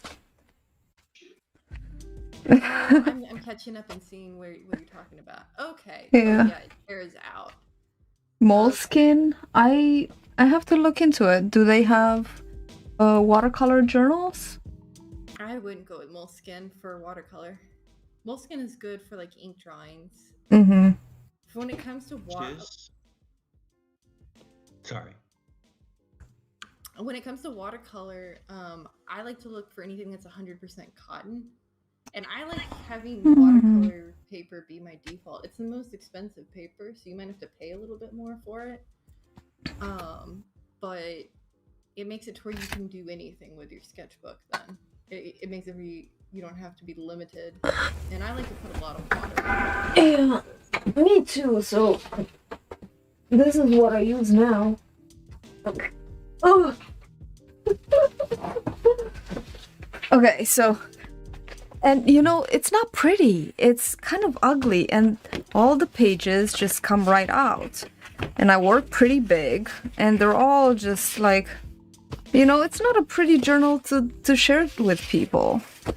There are pretty things inside, but everything just comes right out. Oh, this one is pretty big, actually. They're all kinds of. Is also like not great watercolor paper. No? No, it's gonna. I don't know. I had bad experience with it. It depends on how you use watercolor. It is warpy. It is bendy. In Strathmore, I would have told you, because Pete's suggesting Strathmore, and I would have suggested, because pretty much all of mine are Strathmore notebooks. Okay. But they changed their paper recently, like in the last several months. That was when I made that big depressing post about how much I hate the world. It was because they changed the paper, and it made me so sad. Aww. And even my Inktober sketchbook is like, it's not as good as it used to be. They changed it. It used to be 100% cotton, and it's no longer 100% cotton, and now it pills. And to me, if you're putting and investing so much time in your piece, you wanna not skimp on the paper. Yeah. Arches is like gold tier for paper if you want a really good watercolor paper, but they're expensive, and I don't think they make sketchbooks with it. Yeah, I want to have something nice and fancy just for. I'm gonna try. So, the Strathmore watercolor books. If you can find one of those, it's 100% cotton. Those are really good, and that's what I currently use. But like I said, they changed the paper, so you're taking a risk. I'm gonna try, I think, this new one that's called like Etcher. I'll send you the link. Okay. Yeah, I mean, I've never tried it before, so I can't say if it's good or not. But it is 100% cotton. To me, as long as it's 100% cotton and it's like a hardbound sketchbook, like that's all I care about. I'm not gonna really chase after brands. yeah. I just want it to be 100% cotton because that's to me works the most consistently with every medium. Actually, I do have some Strathmore from Palettefull. It's this small little, and I wouldn't even mind one that is bound like, what do you call it? Like this with the Oh, with the wire bound? yeah, because all the pages stay in. So I don't mind this. Yeah, those are nice because they lay flat. And the one that I have, it doesn't lay flat unless you have clips. See, But look, the, yeah, yeah, but the nice thing about the ones that I have that are like hardbound and they don't have the wire, is you can paint between the spread of the pages. So like I don't know if you saw my last piece, but it was like 2 pages, and you could do a painting across the spread. okay. And I don't know how important that is to you, but it's a nice option to be able to do that. But I've used the wire bound ones. The wire bound ones um, are good because, like I said, they can lay flat, and that's a really nice option to have. Yeah, yeah, But I like that. if you're willing to just buy the clips, they're not usually that expensive, or just like any like clips that you happen to have, that solves the problem of it laying flat. Mm-hmm. Right. Yeah. I was thinking, I got this from a Sketchbox because I got FOMO, major FOMO, when the Sketchbox said, "Hey, we got a graffiti thing." So I really like this notebook. I don't know why they even put it. The whole box was so much mosh posh, like so random. Not really things, but I like the look of it, you know. But it's thin paper. Oh, So it's I'm the looking, watercolor paper. yeah, I'm looking for something that has this look and feel, you know, but it's watercolor. You know, Oh, things that stay together and I'll drop a link. Do you want me to just put it in the Discord? yeah. Arteza watercolor sketchbooks. Okay. I'll look into Arteza. I do a lot of Arteza stuff actually. I don't mind their stuff. Yeah, the one that I sent you, I haven't tried it yet, but it's like the same format that you're looking at, and it's 100% cotton. Mm-hmm. And that's what I'm gonna try next. I can't Okay. guarantee that it's good, but that's the one that I'm buying next. Okay. And it is pricey. It's like $28 for 52 pages, which is Oh, kind of a lot. that's 52 pages is a lot. What size? It's an A5, Okay. so it's basically like a half size sheet of paper. It's the same look as the one that you were just showing. Ah, A sheet okay. of paper on its side. Okay. I don't know how good it is, but I was so disappointed with Strathmore. Hmm. I haven't tried Arteza, but I don't think I've found any Arteza sketchbooks that are 100% cotton. Hmm. Also, hot press is really nice for Yeah. I've been because thinking you about don't. the Stonehenge, the Aqua Stonehenge ones.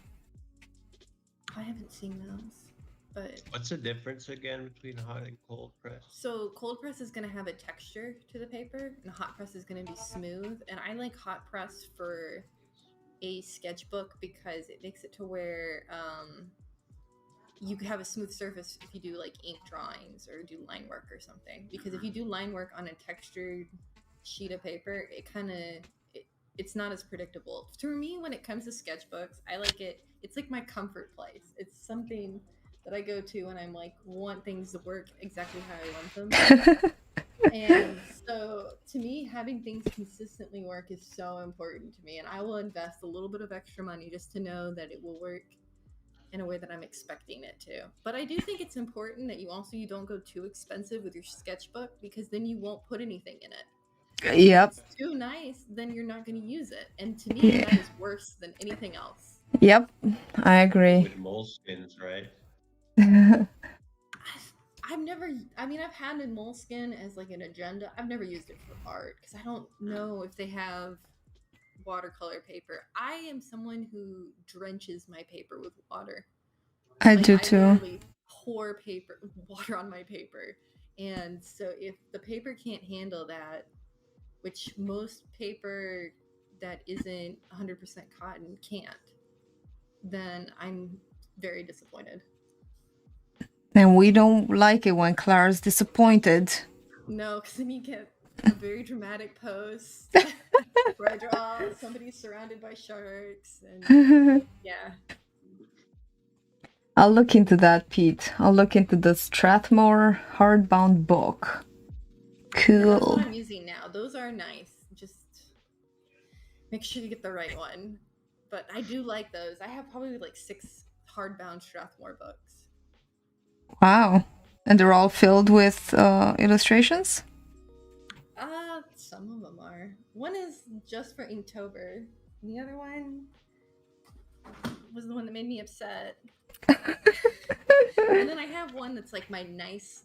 So that's the other thing that I recommend that works for me, and it's a bit of an investment, but I like having different sketchbooks for different things. Mm-hmm. So I'll have one small sketchbook for that I don't like that might be cheaper for just putting it in my ideas, and I'll write in it. I'll like just draw sketches and I'll just fill it up. And then I'll have a nice watercolor sketchbook that's really expensive, and that's when I like want to make like a nice piece that I'm going to probably show later on and say, look how good my sketchbook is. Later, Pete. Later. See you, Pete. Thank you for stopping by and thank you for all the information. I'll look into it. Strathmore hardbound. Yeah, I have a whole bunch of mixed media and Bristol. Actually, this is Bristol. I hope it'll take whatever. I'll try not to drench it too much.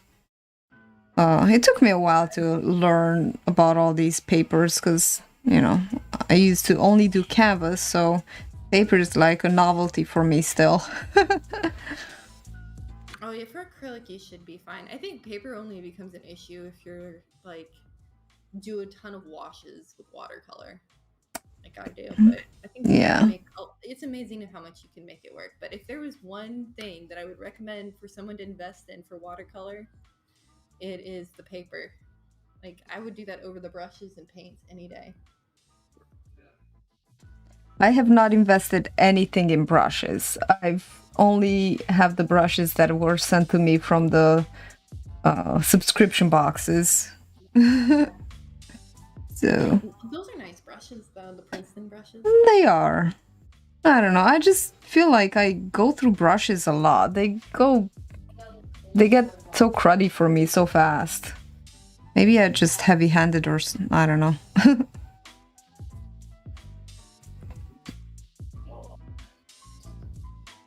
And some of them are not small enough. Some of them are, not big enough. There's not a lot of variety in what they send you. Oh, for the brushes? Yeah, they Yeah. are really small brushes. Yeah. In the subscription box. That's the only thing. So, I mean, if you want to get into watercolor more, I would recommend investing in just like a bigger mop type brush. I've never sent you those. Yeah. Well, now I have those fancy Chinese calligraphy brushes. I wonder if those are good for great big watercolor washes. Oh yeah, those should work really well. I saw those and I was really, really envious.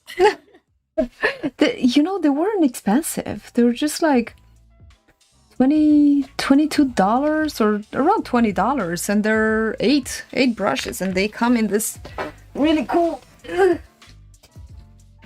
case. If you have a YouTube channel. I don't really. I have one video. 3 of them are drying over there because I use them, but yeah, I did a little bit of Sumi painting the other day, and I ground my own paint, my own ink, but I didn't grind it enough. The ink was too not strong enough. So I'll have to do that again. But it's fun. I really like grinding the inkstone. It's quite therapeutic.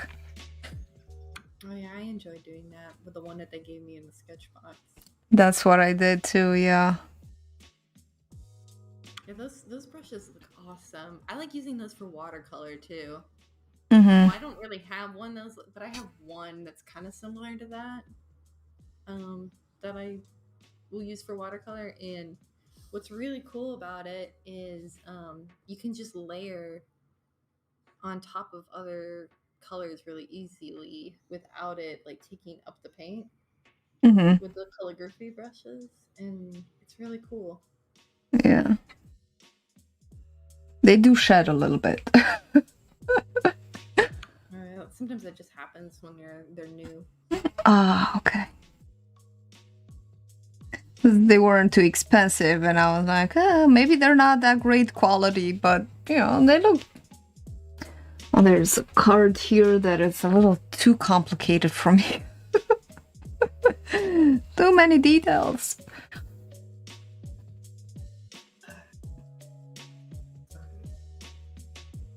Oh yeah, you're doing the cards now. Mm-hmm. That look cool. How are the chess pieces going?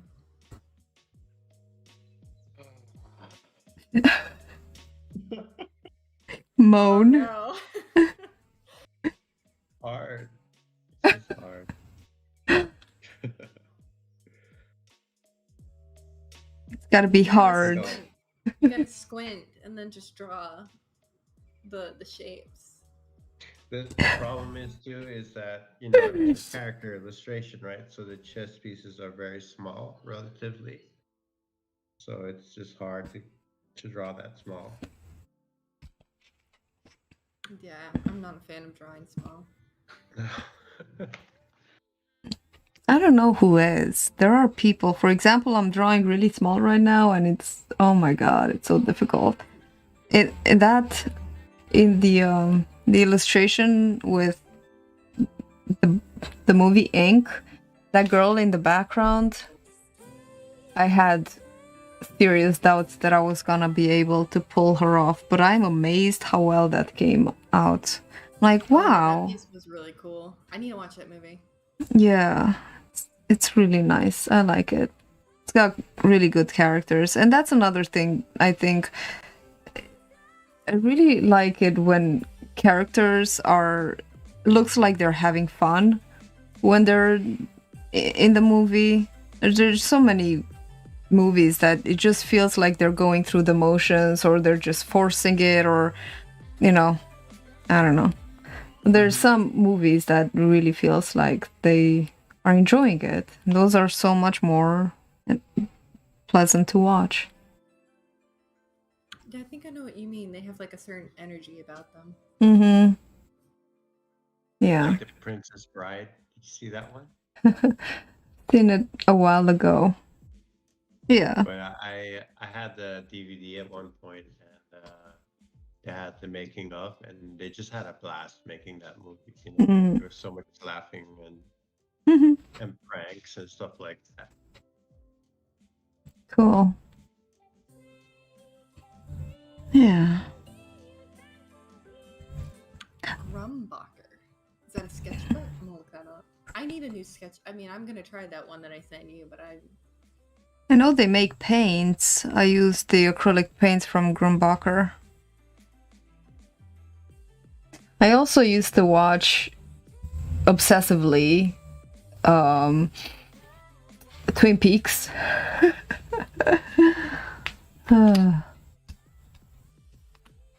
Hey, Harry. Yeah, I didn't know Grumbacher makes. Oh, thank you. It's a really fun thing for Halloween. But one that has fireworks in the background so that it can be, like a seasonal Halloween New Year's piece. So that it doesn't expire after Halloween, because I didn't want to do that again. Oh, it's okay, buddy.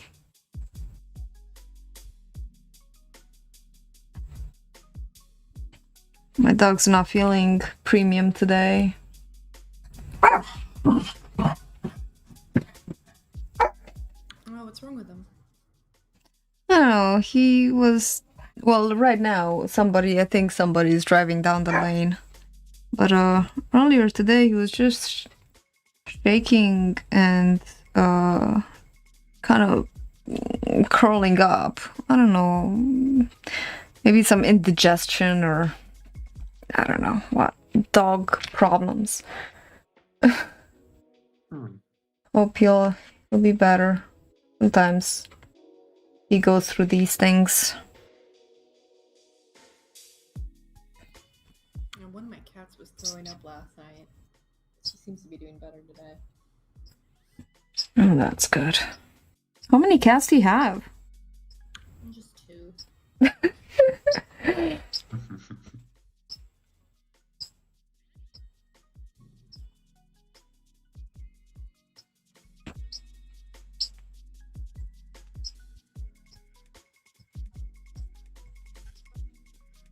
They're named after Game of Thrones characters.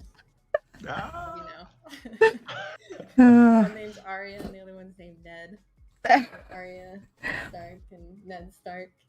That's hilarious.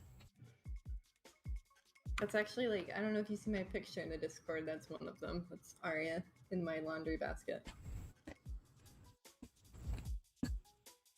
You have a profile picture in Discord?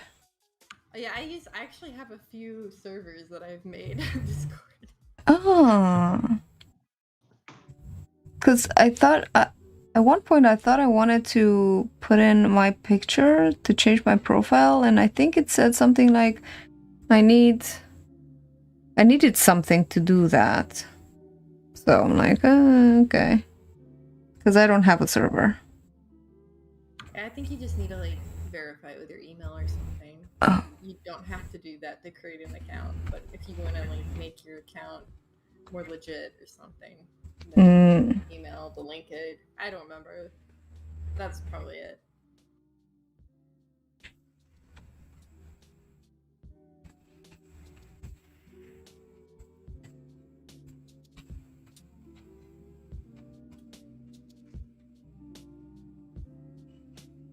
You did a really good job with the folds of his trench coat. Oh, thank you. Or jacket. It's Yeah. dynamic. Thank you. I like the flow of it. It's like it's very dynamic. I love it. Yeah. All right, I just updated my pic on Discord. Cool. You should be able to do it too, I think. Yeah, I'll try afterwards, because I don't... My phone that has a Discord is in front of me, and the computer that has the other Discord is over there. Yeah, let's not tempt fate. Yeah, not today.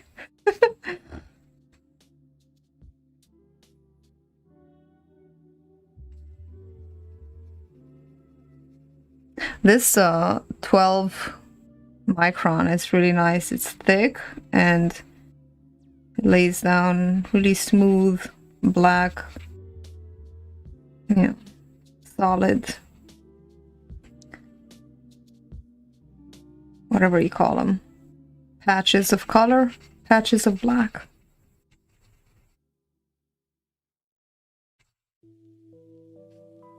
Yeah, I don't know the technical term for that, but I know what you're saying. Yeah. What's the thickness? 12. 12 what? I don't know. 12. Oh, it's 0.70 millimeters. Oh. But the number here is 12. The number on the cap. I got a whole pack when I got my microns, because I wanted to do Zentangle at one point, because I want to do everything. And I even got the book and everything. I was all set, and then I realized that, you know what, maybe I don't have the energy to start another thing. So, but I did get all the microns, like the 10 pack that had 10 sizes of microns. So now I have a lot of fine liners for whatever thickness I need. That's good. They're always good to have. It's always good to have.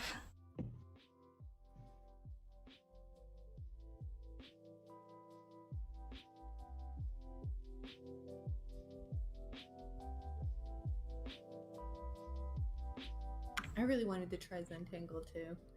It's one of those things I haven't gotten to yet. Yeah. There's just so much. Just so much, right? When I first was doing art, I was like, where do you find, the challenges, the communities, and now I feel like I'm overwhelmed with it all. I think I'm on like 20 art Discord channels. I only have one other one. I've other ones are muted like gaming all ones. of them. Oh, Yeah. really? Yeah. I used to play a lot of League of Legends back in the day. Oh, okay. Did you do any fan art for that? I've done some fan art for I did last year for Inktober actually. Mm-hmm. I did the new character Seraphim. That was like a made up character, but she had her own Instagram pretending like she was a person who had mental distress. It was interesting. And it wasn't inspired by anyone we know, right? I don't know where they got that inspiration from. It was actually a big conspiracy because everyone was like, why are you making a character but giving them like an Instagram and making them too real of a person? Like it was a big deal. I remember. Really?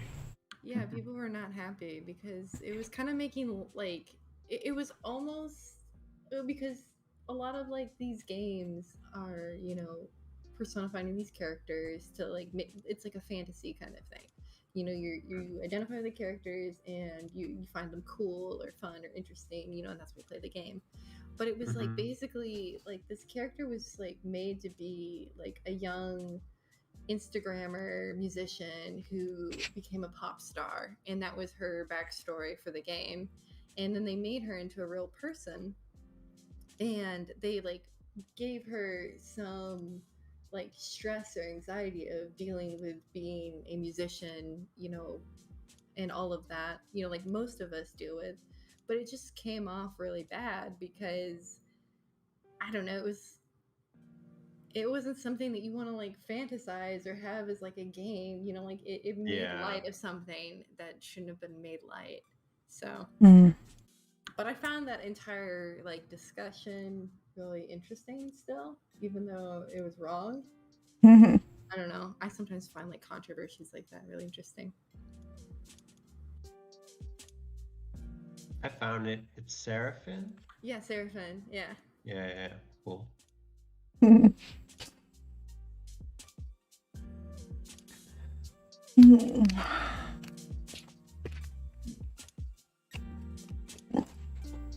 Yeah, I like doing fan arts because the character design in a lot of these games or TV shows, movies, just they're really awesome. So it's just really cool to recreate fan art. Yeah.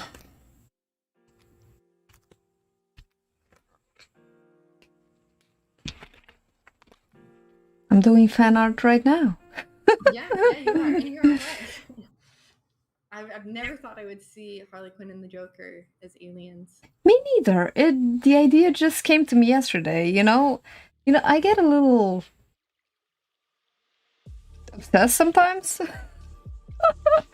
about a specific thing, and I just go with the thing until I deflate it, until I completely consume it. So I think this alien thing is just like when you listen to a song because you love it so much. Oh yeah, it's when you're like in the zone with the passion, when you're passionate about something, basically. Yeah. But that's when you get the best work because you can feel that. Yes. Thank you, Harry. From The Killing Joke. I did not see that one. I remember the Joker from the Jack Nicholson Joker, and also the Heath Ledger Joker, and also the one from the cartoons. But I haven't watched the latest Joker movie because it just seems, I don't know, too dark for me. I like the light-hearted, the Joker, not the freaking maniac, psychopath, person with a mental disorder Joker. Like the fun Joker. A lot of people liked that movie and hated that movie. It was the most polarizing movie I think ever. It was the newest Joker movie. Mm-hmm. Did you like it? There's some things wrong with it. Yeah. I didn't really like it. I didn't enjoy it. Well, it's not a movie you enjoy, but No, but I mean, there's like depressing, sad movies I enjoy, but this one was like it's too self-indulgent at times. Like yeah, for that's a reason. really good way to describe it. Yeah, and it seemed to I don't know, give almost an excuse, like we created this behavior, kind of, and that it was okay because not that it was okay, but that our society caused this and blah blah blah, and Yeah. did not like that. Yeah, same. I felt the same way.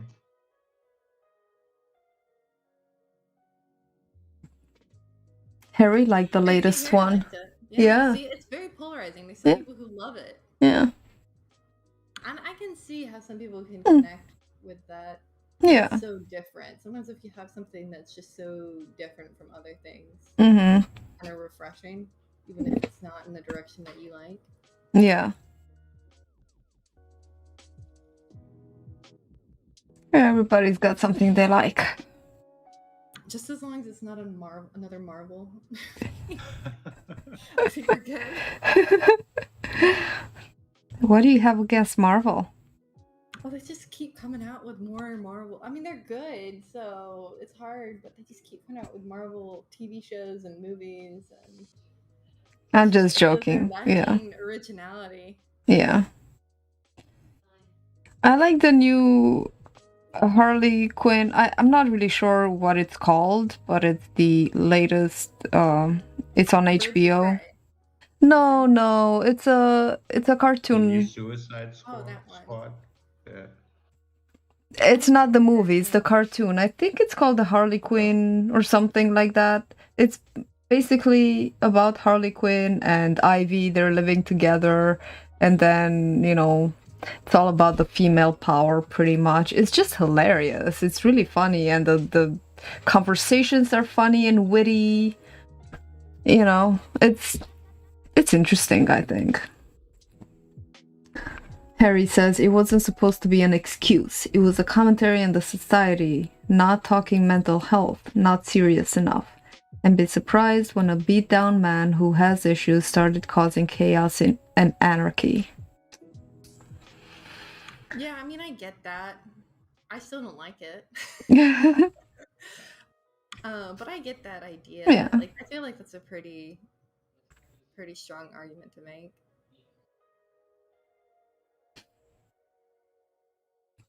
Marvel has only a few properties in works that are genuinely exciting. The cartoon is funny, yeah.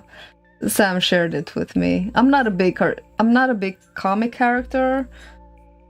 And most of the superheroes are, yeah. I like Batman. I really don't like Spider-Man. He's just so childish, in my own opinion, humble opinion. I wonder what the new Batman is going to be like. They're making. Yeah, I don't know. They keep changing them. They keep adding new things. Like, what? I like the Amazon series of superhero stuff. It's like the anti-superhero. The Boys? Yeah, The Boys and Invincible. Oh, yeah. Invincible is pretty brutal, I have to say. It is pretty brutal, but it was good. And the boys is pretty brutal. Yeah, true. Well, I read the comic first, and that one's even worse than the show. So Whoa, really? I didn't know that was yeah. possible. And I've seen Daredevil. I Yeah. was mentioning watching Daredevil. Yes. Yes. So Daredevil was pretty good. the Yeah. frustrating thing is, my husband and I just watched WandaVision. I don't know if any of y'all have seen that. And the frustrating thing is about all of these shows is they're actually good. Like they're good shows. But I'm just so fatigued with superhero stuff. I don't know. want them to be good. Right. But it's frustrating because the best stuff that's coming out right now are a lot of this stuff. Yeah. Amber? I don't know Amber. Amber. Amber. I haven't heard of Amber. Is that a character in Daredevil or a show? Not sure.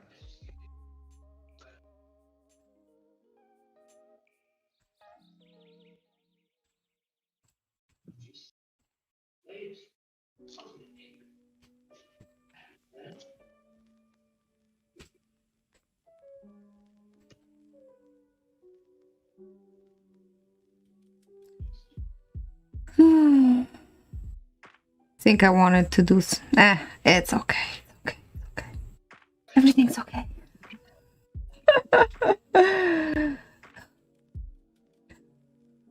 Amber from Invincible. I don't know. She the girlfriend? Yeah. Yeah. Amber from Invincible. Yeah.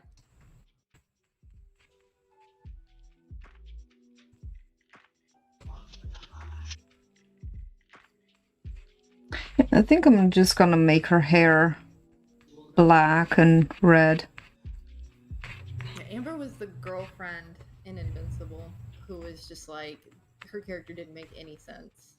Yeah. Because she was just like both way too understanding and then I don't know, like her character just didn't make sense. And yeah, WandaVision, I'm not gonna say WandaVision is the best show out there, but it was unique enough that it was like there was some creative things that was done in WandaVision that was kind of cool.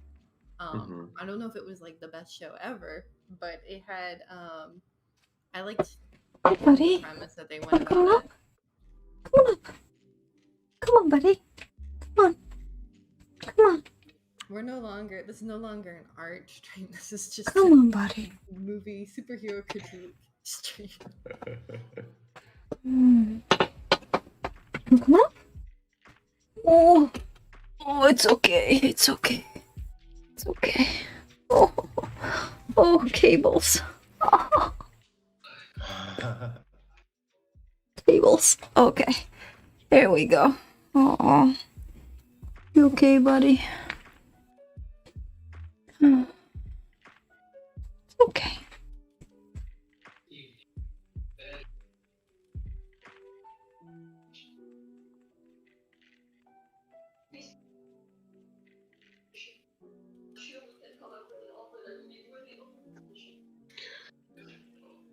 I think I'm going to just start thinking, even though I have a lot of doubts about this one.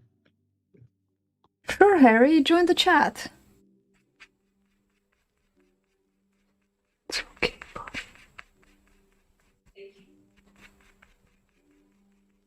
Don't doubt yourself, Queldar. Just keep going. Yeah, what's wrong with it? I'm sure it looks great.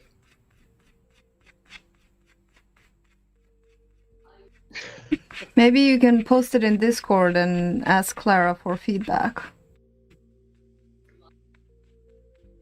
Or you can send it to Lewis and get it roasted. Oh yeah, that would be great. Well, Lewis isn't around. So I was telling my mom, I called her yesterday, and I was like, yeah, this YouTuber's gonna roast my art. And she was like, oh, do you want to have like a night where we get like a glass of wine so that it doesn't come across so bad and you will be able to recover from the roast? Like, okay. It's funny. Hey, Harry. Clean up your room. Nice. I got some cleanup to do. Always.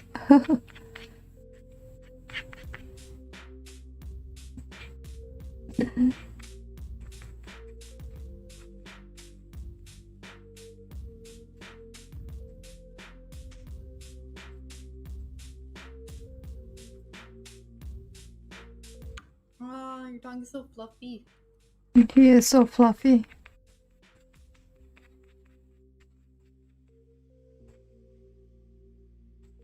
Right, Kale? Hey, buddy. Okay. Okay.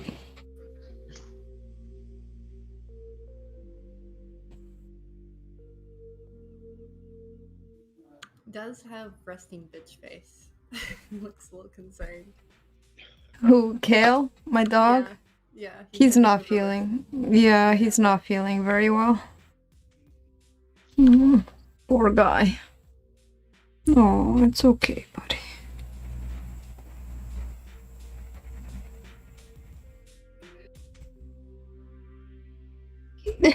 He wants me to pet him. He's nudging my hands. He's like, stop drawing and pet me. And where are your priorities?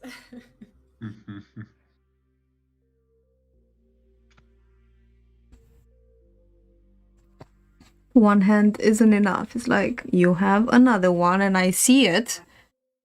Just watch. Just watch. Oh, poor guy. It's okay, buddy. You'll feel better. Hopefully.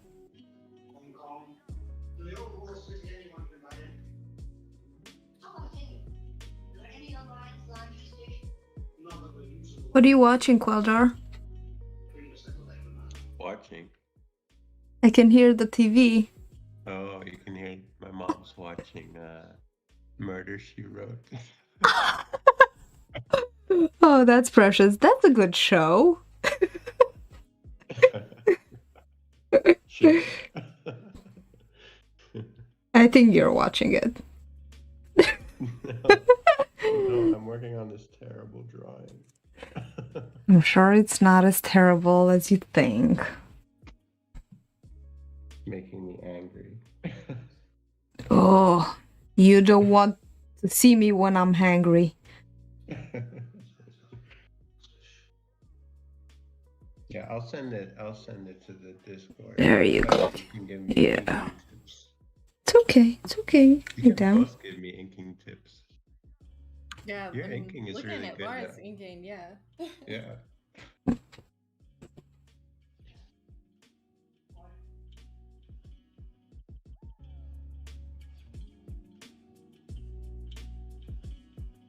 No poison, I'm afraid. Even shiny, just like the others. Just keep in mind I'm doing this with zero reference. Yeah. Oh wow, I could not. That's what I was gonna say, you know. Tape 1, get a good reference photo. I need to do it without a reference. Otherwise I'll never finish, ever. What? References help you do things faster. No, because then I was telling Clara this yesterday. Like I can spend hours looking at references and trying to find the perfect one. Yeah, that's true. Yeah. I do that too. I save all mine in Pinterest for Inktober, so I already have all my references picked out for the rest Lay of down. October. You're smart. Yeah. It makes it so much easier when you already have your reference done to just, you already have your idea. All you have to do is draw it. Yeah. Although Oh, for me, it's I not already start comfortable. changing my piece for the day of. Okay. So How about this? use a different reference. But also this is my exercise in self-acceptance. It's It good. That's the way looks to do it. it just doesn't look good and I just have to accept that. Well, you know, it doesn't look good in your opinion. Maybe you have too high of standards that you just at the moment cannot reach. But since you have those standards, you will reach them because you're never gonna stop until you reach them. So don't feel bad because you don't like your art. It just means that you know that one day you'll be so much better and you're not there yet, and that makes you uncomfortable, but it should be a propellant and just a reminder that of your greatness. Yeah, it's good to have standards. Yes. Yeah, you're right. I always tell myself that I'm experimenting whenever things start coming out bad. Yeah. I mean, it's true. It's true. Don't you just want to tell people that you're just starting out? Oh, this is my first drawing. I'm sorry if it's not too good. I hate false modesty, or just people that feign modesty. It's really freaking annoying. Like, I'm in a lot of Facebook groups. One of them is I am an artist. And every now and then, a person posts their amazingly incredible pencil drawing or ballpoint pen illustration, or name your medium, and they say, I'm sorry, I mean, first of all, why should you apologize for sharing something? But I'm sorry, this is not too good. I am a self-taught artist, or I am just starting, and it's amazing. Like, seriously, you're just fishing. It's just comes off so fake. Wait, are you sure they're faking it? Like they really don't mean it? I don't know. I mean, I do think that people go through like a thing where they are down on their work and they don't think it's good, and they're just not like realistic that it's actually better than it is, and it's not really fake modesty. But there's also I've seen definitely what Laura's talking about, where people will just post something without even like any context and be like, this is terrible, like, blah blah blah, and it's like so dramatic. Yeah. Just anything dramatic, whether it's overly positive or overly negative, it just comes across as fake. It doesn't matter if it's even correct or not. It's just, why do you be that dramatic? Yeah. Yeah. I just want to say, like, I have a friend, and his dad is a comic artist. He's been a comic artist for like 50 years. He's like 70 something. Like he's done like famous comics here in Europe, and he still struggles with like imposter syndrome. Yeah, and that's a different It blows thing. my mind.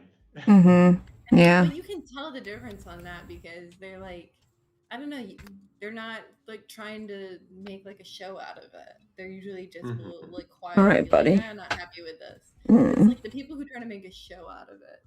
Yeah. That's true. Yeah, that's true. Okay. Yeah, because you can't help if you have imposter syndrome, or if you don't think if your art is good or not. That's not something you can control or should be condemned for. It's true. It's true. Okay, I think I'm ready to ink it. Hello, Harry. You're in the voice chat. We can't hear you? Oh. I added him. Okay. He's on mute. Yeah. Yeah. He's probably listening to Eminem right now. Eminem? Really?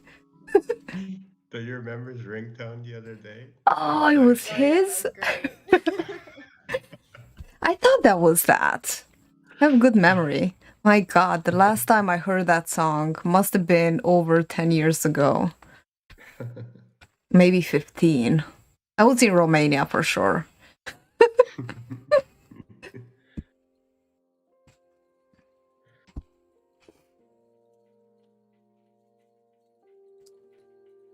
All right. Ooh. Ugh. Sorry about the sound effects.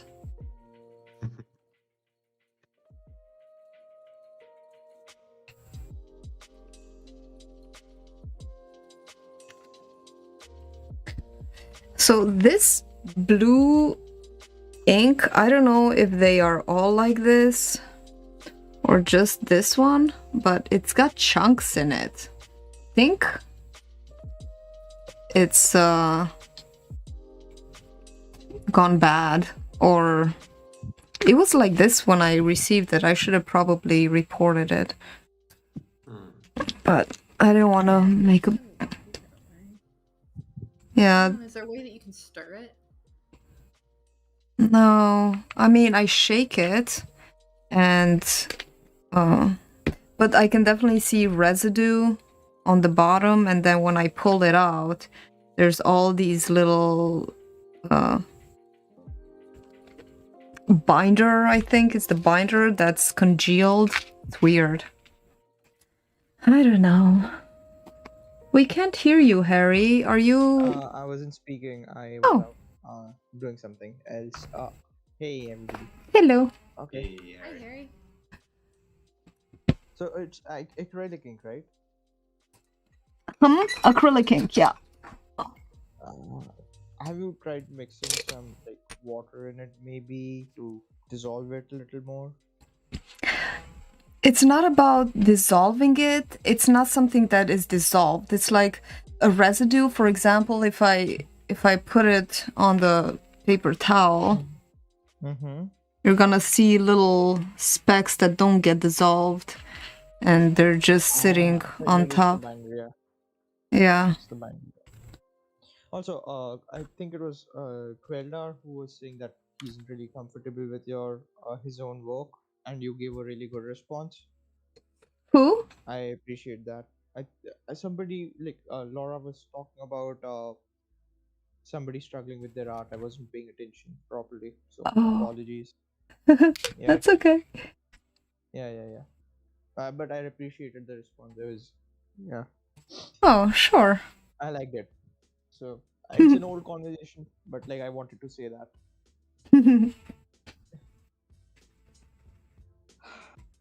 So what are you working on, Harry? I've been working on a portrait of my cousin sister, so been doing that. Just finished up cleaning. Cool. Yeah. It's in oils. I'm experimenting. It's just the first layer. It's not really the best, but I got something down just to get started.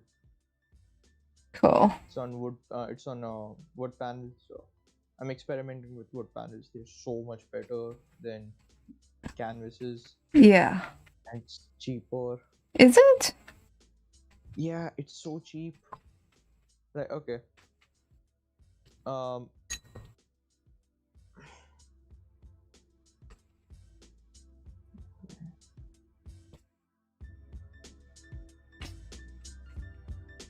When I got my water soluble oils, I wanted to.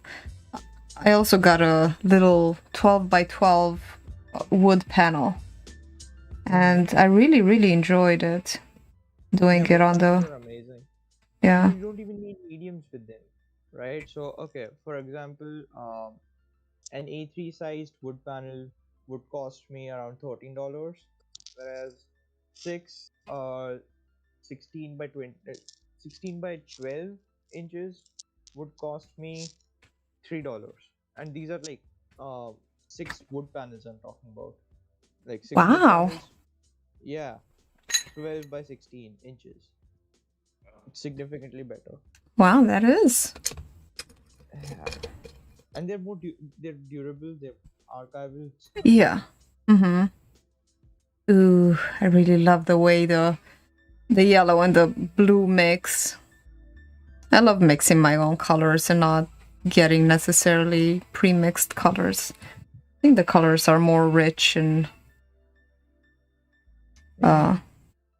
No, actually, it's the if you get colors like purple, right, and you get them like if you look at the labels, right, and it's a single pigment color, then it would be the brightest, hue of that color. You Yeah. can't mix it. You can't mix that intensity. It's a single pigment. Right. Uh, yeah. So today I ran out of cadmium red, so I had to mix my own alternative to that. Uh-huh. It wasn't as bright, but it did the job. Yeah. I made that using magenta and orange. Mm-hmm. So, having different colors can come in handy. Mm-hmm. Yeah. Yeah. Also, are you using the CMYK Um, primaries? yeah, just the red, yellow, and blue. Then I Yeah, mix because everything from that. it's not really red, yellow, and blue. It's more like cyan. Is the red more It, towards it's purple? uh, so this is Naphthol Crimson, and More purple. Yeah, yeah, crimson. the blue is cerulean blue. Mm. And then I the would really yellow. They're all yeah, really very cool colors. So yeah, they they're work really. together because they're cool Hmm. toned. Ah, yeah, the yellow is cadmium yellow light hue. Hue. Okay, so it's Hue. the Yeah. cadmium. Mm-hmm. Hmm. I would suggest you try cobalt teal or cobalt turquoise light. Mm-hmm. It's a brighter version of cerulean. Yeah. It's like a it's pure turquoise. It's lovely. I love that pigment. I love turquoise too. Turquoise is my pretty much the only blue that I truly adore and love. I mean, all blue is kind of, I could take it or leave Yeah. it. But I really like turquoise and teal. So a greenish blue I really love. The primary blue, I'm not too big into the primary colors, but I like more nuanced colors. I actually turquoise is a primary color. Blue is a secondary color. Okay. Yeah, it's actually a thing. I didn't know about this. I learned about it last year binging YouTube, art YouTube. So I just have stuck never in heard that. of that. The turquoise is a primary. What is that? What is that information The based off of? printers. So your printers usually have yellow, magenta, and cyan, which is turquoise, and black. The So cyan like is not exactly turquoise. cerulean is not turquoise. It's more a dull version of a pure turquoise. It's not exactly turquoise. Magenta is like, you mix magenta and yellow, you get a red, and orange, depending on uh, the quantity of the two. Mm-hmm. But I mean, what printers use for CMYK and how those mix isn't technically how you mix as an artist either. It's just how the printers mix. Yeah, but you can't mix a turquoise out of blue and yellow. You Yeah. can, you can't, you can't. Right now, it's not happening. I've Okay. tried it multiple times. Oh, Like if you interesting. take, yeah, I can mix a blue, like a bluish color that's like indigo blue, right, from magenta and teal, but I can't go the other way around. I And see I what can you're mix a saying. red from magenta and yellow. Okay, so blue and yellow. Isn't this sort of, I don't know if the colors really translate, but in my experience, whenever I wanted to make a teal, I would just mix, this is even a little too green, but I add a little more blue and it's pretty much, turquoise. This is what that looks like to me. So Yeah, I and don't, that's how I interpret turquoise as well. But the blue that you're using is very close to like cyan, It, okay, which so is the color okay, you're okay. So talking about, right? let's just be a little more specific. Cyan is more bluish than turquoise, according to you guys. Yeah, yeah, basically. But the blue that she has there, that is a pretty close match to cyan, Yeah, wouldn't you say? cyan. Yeah, that's a Yeah. cyan that she's using for Yeah, blue. yeah. Okay. So to be specific, cyan is the primary color to be, Okay. if we're being Yeah. very distinct. So cyan is a primary color. You can mix cyan. You can mix blue and purple out of cyan and magenta, and you can mix orange and red out of magenta and yellow. oh, okay. Okay, Queldar, see ya. Just leaving so slowly and quietly. You're I just welcome. didn't want to interrupt Aw. the cyan debate. Bye. Like, I'm out. This is But getting too film making theoretical. is interesting, and I have a lot of printing experience, so I find it actually really interesting. Hmm. Because I mean, when I worked in the print industry, the biggest question, the most annoying question I had to deal with is what is the difference between CMYK and RGB? Mm-hmm. Um, I, And when they are trying to export their artwork to print, they'll put Mm-hmm. it in RGB instead of CMYK. And the difference is CMYK is like what you're talking about with cyan, magenta, yellow, black. K is black. Um, that that is how things mix for printing. And RGB is how things mix for light. That's just red, green, blue. That's how yes. light mixes. So Mm-hmm. things, if you design something on your computer and you make like a beautiful design and then you print it, it's never going to look the same because you're having light mix versus ink mix. Mm-hmm. Yeah. But I got so many customers who get so mad because things didn't match what they saw on their computer screen Hmm. and they just don't mix the same. You try your best, but they don't. You're dealing with two different ways of mixing. Yeah, because optical mixing is very different from pigment mixing. So Yeah, what we do is subtractive mixing, whereas light is additive mixing. So that's a different way of perceiving things. So it's complicated, unnecessarily complicated, but still, it's something that you have to deal with as an artist if you want to get good prints. Yeah. yeah, and it's probably one of the biggest things that I think a lot of people aren't like, and it's surprising of how many graphic designers are not aware of that. Yeah. So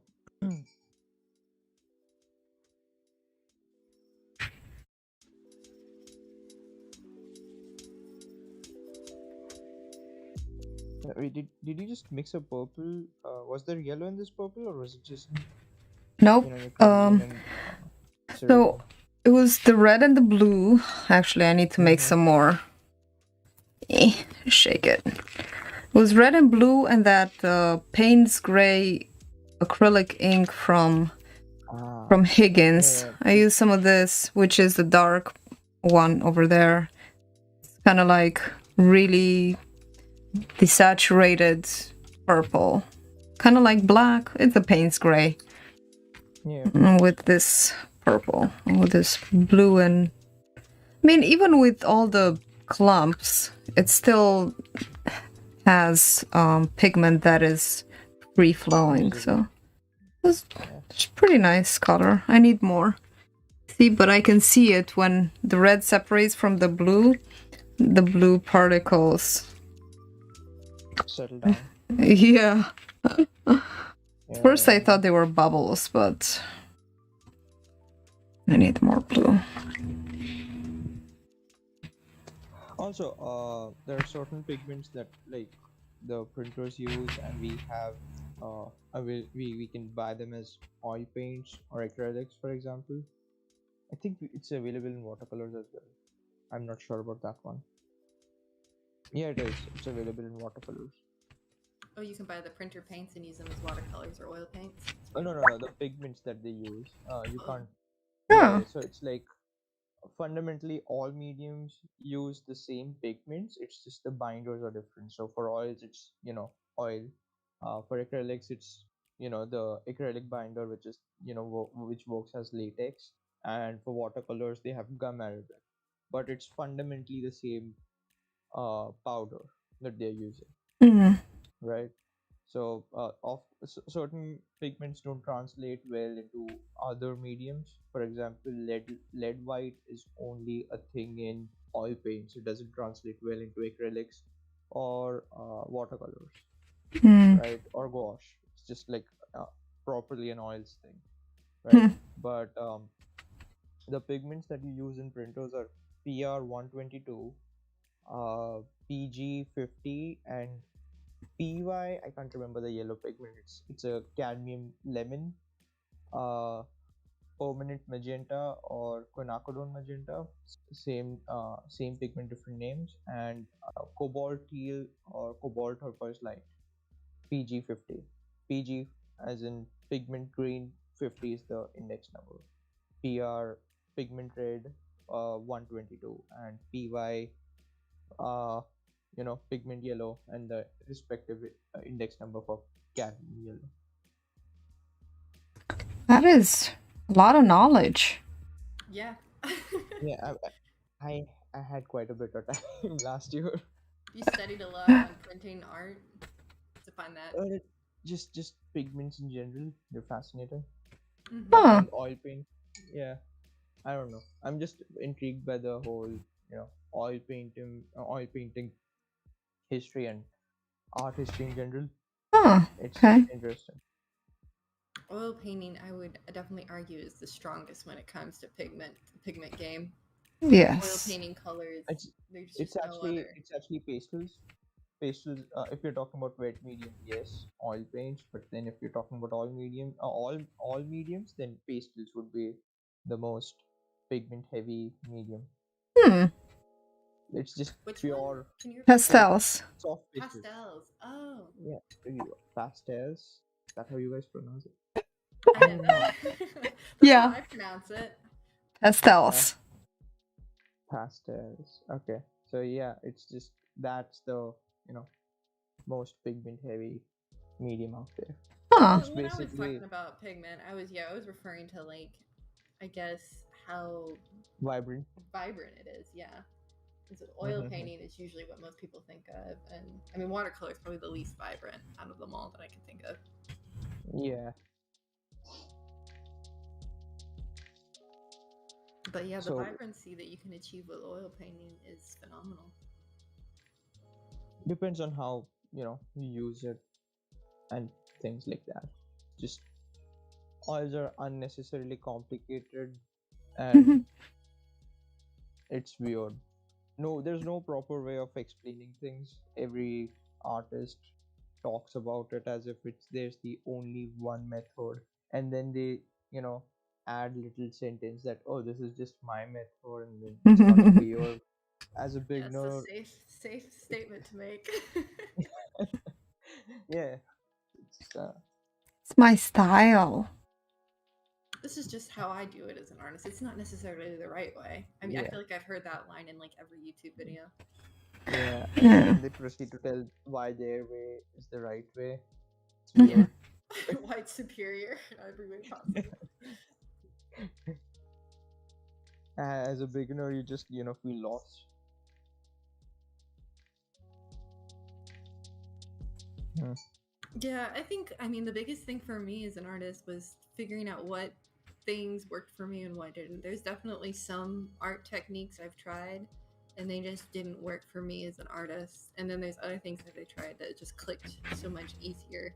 And it depends on kind of your style and what kind of fits with what works for you. Because I'm not very patient. I'm a very impatient artist. So I think oil painting is really hard for me because of that. No, it doesn't need to be time consuming. So there's like a two-step process that you can do. The thing with oils is it's so versatile, right? You have too many options. It's like Yeah, you just it's feel true. lost. And feel I lost. would agree that I think any medium you can figure out how to make it work for you. You just might have to go about a different method than another artist might. Mm-hmm.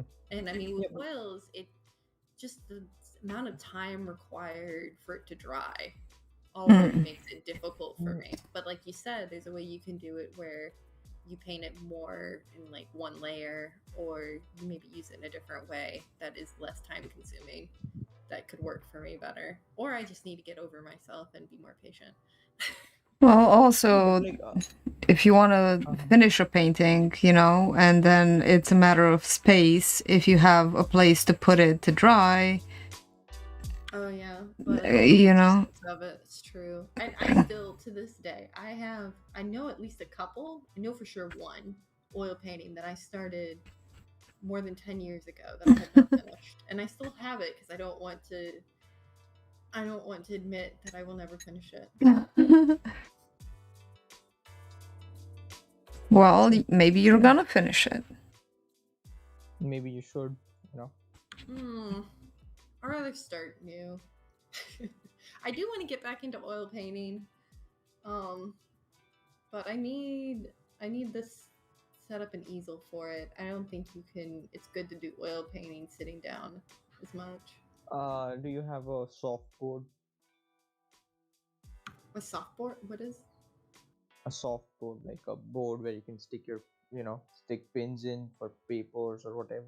Oh, I do like an easel board that I paint on. That I could. I Maybe would say that's much better than an easel, because it's like, for oil paints, it's preferred that the surface that you're using as a support is vertical, and Mm. walls come vertical.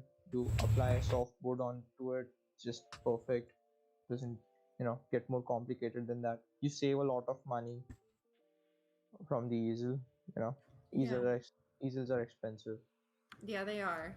Yeah. And I do have one. It just doesn't fit anywhere because it's too big. My husband made it, and it's amazing, but it's too big. So I can't fit it outside, so I'd have to paint inside, and I don't want to paint inside. Really? And I mean- I like to paint. I like to paint standing up. I don't like painting sitting down. If I'm gonna do oil painting, Yeah. so it's gonna. I don't know. I think the biggest thing I need is a reason to do it. And then I will oil paint as soon as I have the reason to do it. But right now I don't have a reason to do it, so I'm not going to. I heard this very douchey explanation why one should start oil painting, and I kind of agree with it. It's like, you go to the Louvre, or you go to any museum. You're not there for the watercolors. You're there to see the oil paintings. Well, you're there You're to see some painting on amazing some art that makes you move. That's because you don't see many watercolor paintings in a museum. But no. There are some amazing paintings from John Singer Sargent, right? But he's known for his oil paintings, not his watercolors. Rembrandt did pastels, or Wow. pastels, whatever. Whatever floats your boat. But like, he's known for his oils. You might be right, but I have a counter proposition for why not to do oils. Why not to do oils? Okay. Why not to do oils? This would be a Because first. you ready? Yeah. Because I can create a whole bunch of art, and I have a place that I can store it. Okay. But as soon as you do oils, you every piece that you make, you can't store it anywhere. You either have to give it away, sell it, or buy storage. That's not true. I paint in my sketchbook. Oh, okay, fine. You can I've been paint in your- defeated. You can paint in your sketchbook. It's so easy. With oils? Yeah, with oils. I didn't know that, actually. And how long does it take for them to dry? See, it depends on the medium you're using, right? So if you use something like Galkid or Liquin, it dries in a day, Really? right? Yeah. Dries Oh. like 24 hours later, you're done. Well, I need to invest in that. I have some oils though already, but I should. Yeah, it's not that difficult. And if you use it without any, a fast drying medium, it'll take 3 days. It's not that big of a deal, right? It's like, I don't know, what's this eagerness to, getting back to the piece, as if like, if you just get back to it at that point of time, you'll make a masterpiece out of it. People are going to buy it for millions. No, you're going to learn, you're going to fail. It's just part of the process. Be patient. But that would not work for Inktober if I had to wait 3 days for it to dry. He's talking about Inktober, I'm talking about oils. I guess you can't do oils with Inktober. Yeah, Harry's talking about professional artwork that you're working towards, right? I didn't get you. What do you mean I'm stuck? Professional art. Like you're leaning more towards professional art. You know, oil painting is more professional than, say, watercolors. Not really. You can do oils for, fun. Who cares? Right. But as you said, if you want to get your art featured in a museum, then you go for the big, oil paintings or acrylic paintings or something that is more Not really, durable like, and long it's lasting. just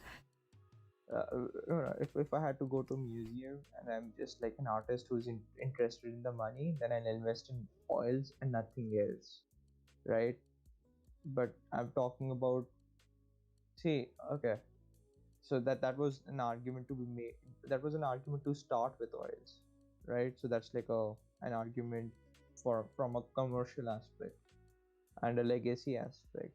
Hmm. But the thing is, oils in general, once you get used to them, right, you can't stop with, with that. It's just too good. The results you get, once you start getting even decent results, you'll be happy with them. You'll be like, okay, this is amazing, right? You'll start experimenting. You figure out what you like. Oils, I think, is just like, underrated at this point of time. Well, oils have been around for so long, and when Mm-hmm. oils were used, it's because acrylics weren't invented. So people had oils, they were more available, more prized, more valued than, and then acrylic came around, and acrylic painting is pretty darn good. I mean, they use good pigments and they have a lot of advantages over oils. The Like only dry. advantage being drying time. I don't think any others there. Acrylics dry matte. They're not shiny, Right, right? and But that can be an yeah, advantage. A lot of people don't like their shininess. then no. But like, there's not like the vibrancy is not there. Acrylics, when they dry, they become darker. So you have to be very cautious about, the value shift and the hue shift, right? Acrylics, it's complicated. You can't just sum like art history, because like you can't compress all of art history like that, because oils were expensive back then as well. In fact, they were more expensive back then, Because they right? were less available or less. Yeah, Yeah, they were less available, and they had to, work a lot to get like the small. pigments and everything. Yeah. Yeah. Mm-hmm. And over time, as the technology evolved, right, the painting style was also informed because of that, progress in technology. For example, the earlier paintings, right, 15th century work, it's all glazing, right? It's all glazing, and then once you start getting closer to, let's say 19th century, you enter John Singer Sargent, for example. He's using thick paint. You couldn't do that back in, Renaissance, because that would be too expensive for them. Make sense? Mm-hmm. And issue with 19th century artists, at least the academic ones, were like, Bouguereau and his companions. They weren't updating their art style, so they were telling the same story again and again. It's all about classical stories, like, you know uh religious stories, so they didn't change their narrative with Mm-hmm. time. So that's where the, art revolutions come into play from 19th century. So there was like the impressionists and the naturalists and the realists, and Mm-hmm. then in the 20th century, everything just went to shit. How so? Everybody's like making nothing and then calling it everything. It's like, you splash paint on the goddamn canvas and you call it art. It's not art, right? Yeah, contemporary art. I get you. Yeah, it's overrated. Yeah, like, okay, Or not to get taping a political, banana to a right? wall. Not to get, yeah, exactly, not to get political, right? It's just, it's like an easy way to get rid of taxes. And a really good example would be Hunter Biden, right? yeah, the goddamn president's son is selling like shitty art pieces for $75,000 each. He sold five of them. That was his first exhibition. And you know what the fucking paintings were? It was like a plain color on a huge canvas and a small bird in the middle, and all the buyers are anonymous. It's a good way to get rid of your, black money and get rid of taxes because art is not taxable. You can't tax that, and people can use that to influence politicians. You know, I mean, sure, It- that's true, but after all, art is made for enjoyment and it's made for self discovery and self expression. And who gives a shit whatever other people do and call art? I honestly don't care. And you do art to to share something and leave a legacy or something, not necessarily to be discovered or be famous or some people do that, sure, but yeah, but see, here's the thing, right?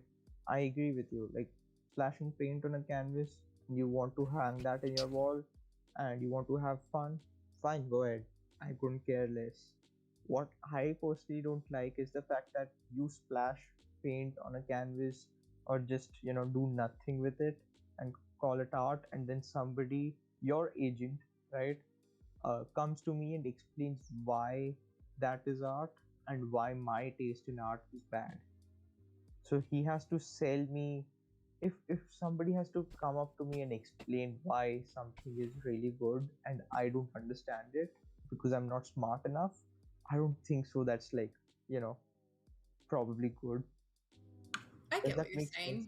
I mean, you could make the Yeah. same argument though with art that is old. The only reason why it has value is because it's historical, you know? No, there's like actual technical skills involved. you Maybe know there is there's like technical those. skills, but you might not Yeah, enjoy it. you might not. Technique isn't everything when it comes. I mean, There's technique like and good. art are different things. There's yes, okay, okay. agreed. So, but good art usually has good technique involved in it. That's true for other mediums as well. I don't know why painting is treated differently.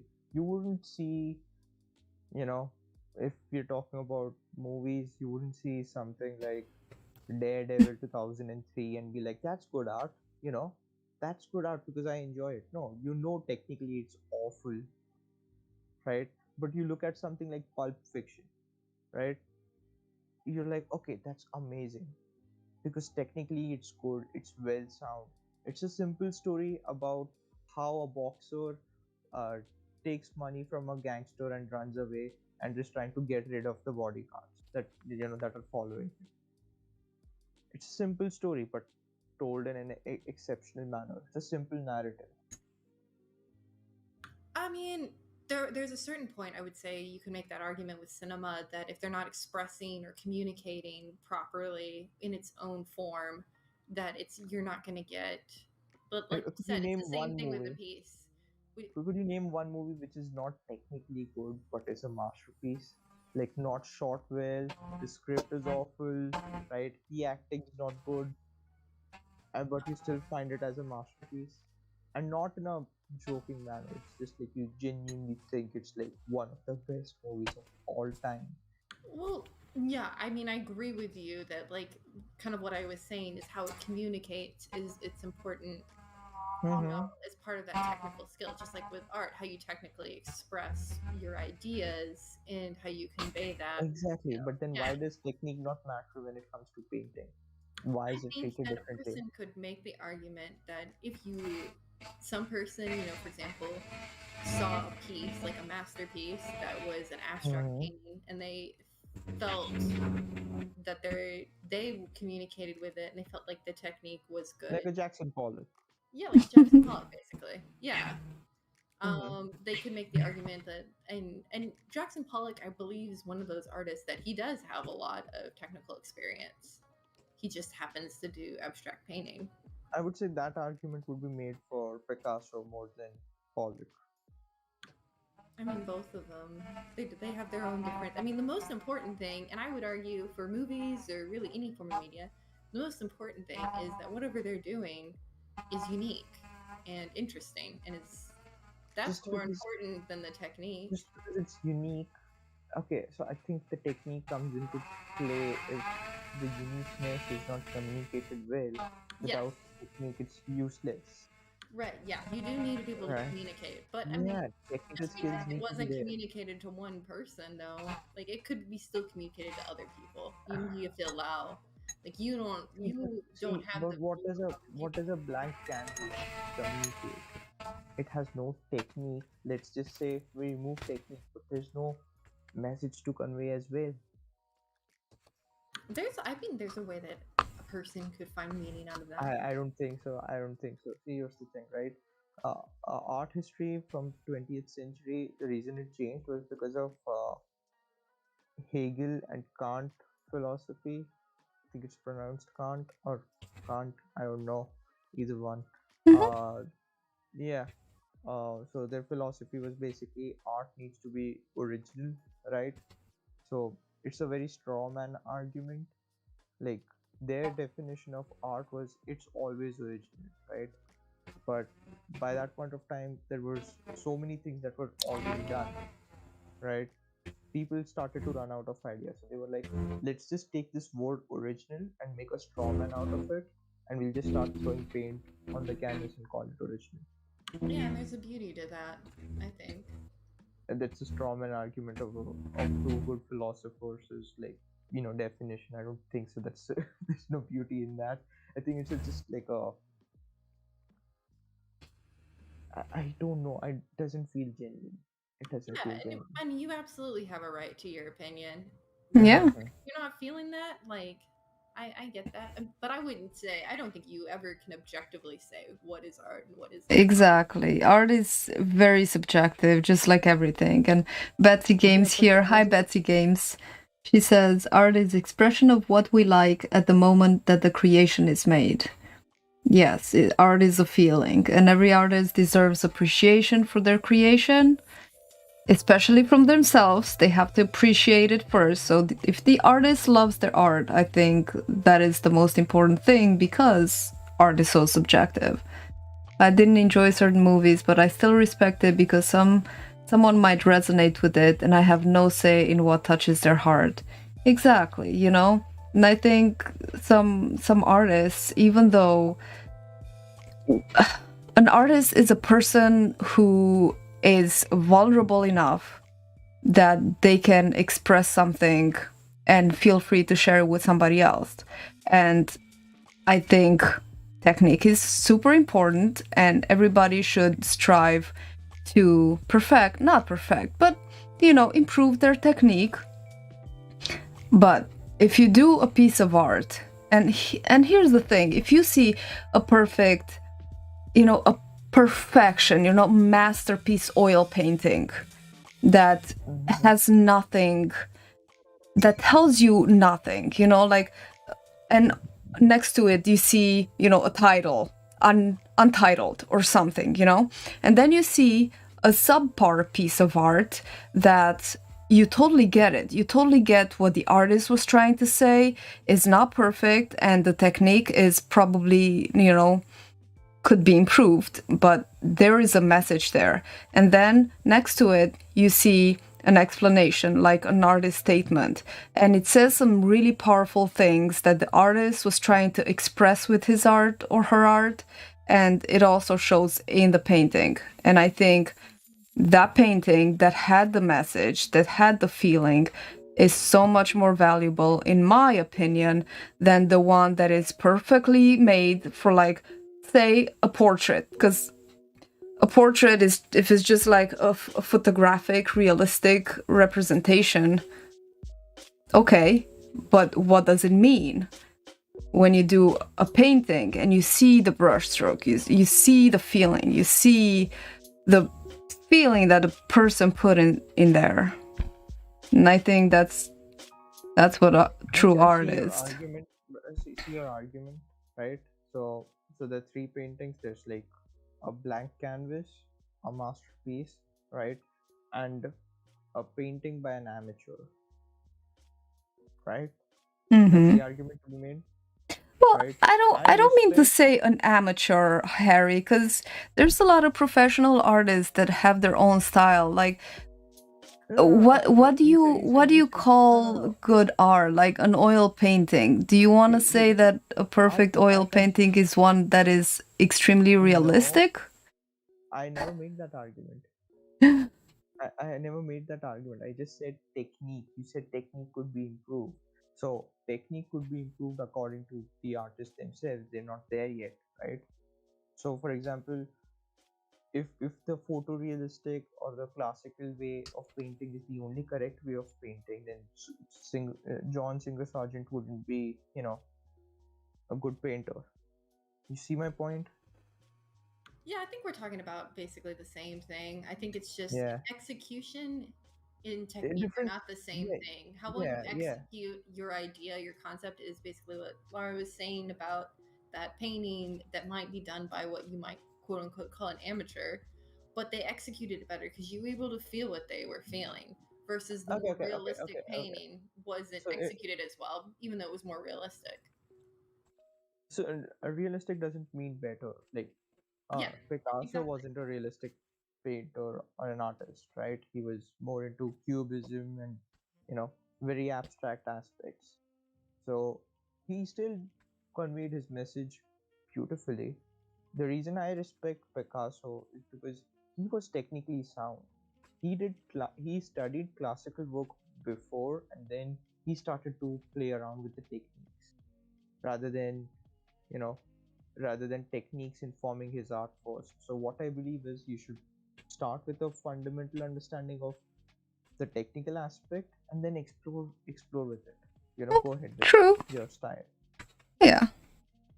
Yeah, and I don't think so. There's a lot of story in a canvas with multiple colors, but there's no But you don't know coherency if there. that person who created that blank painting could classically paint. Uh, You is don't know there that. You're is making there that any? assumption.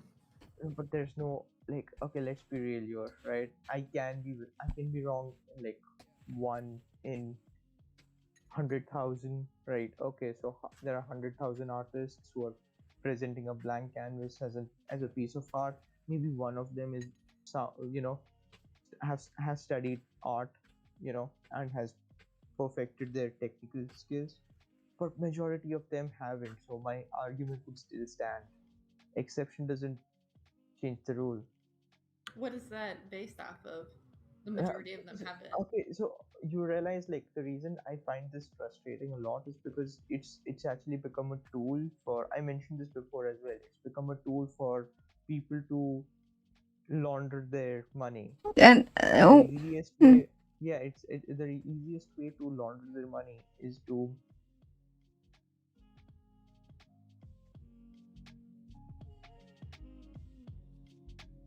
Are we to lose them? think so. Well, anyway. Yeah, it's an and interesting conversation. Oh no, he's back. yeah, who's back? Quelda? What's Oh no, that? you cut out for a little bit.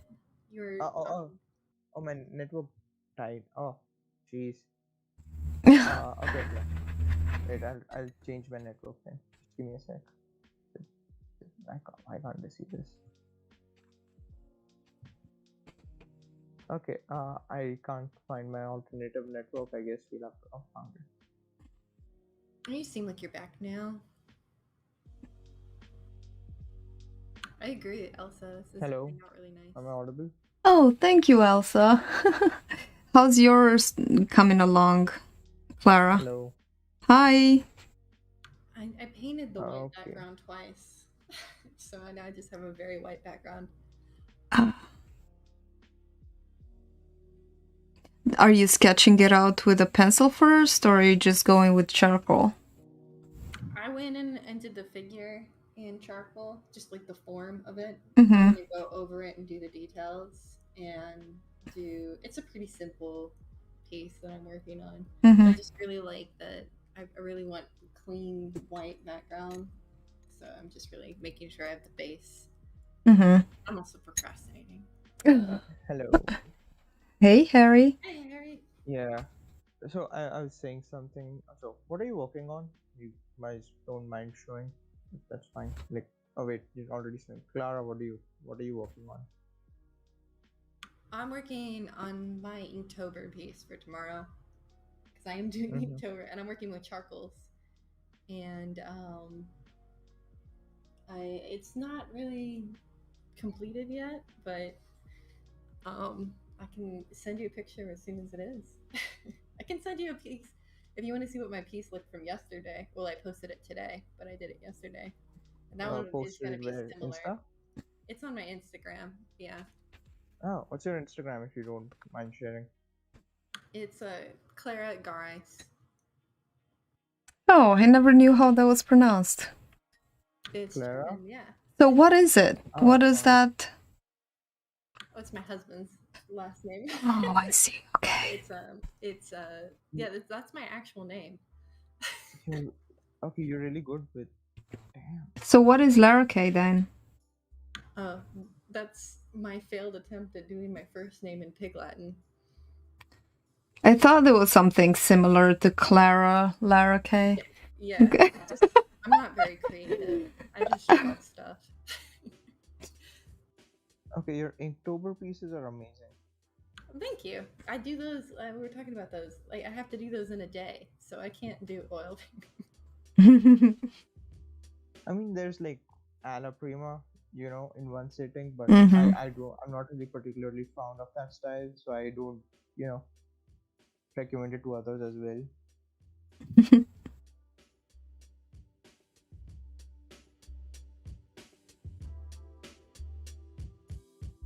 I'll have to try it.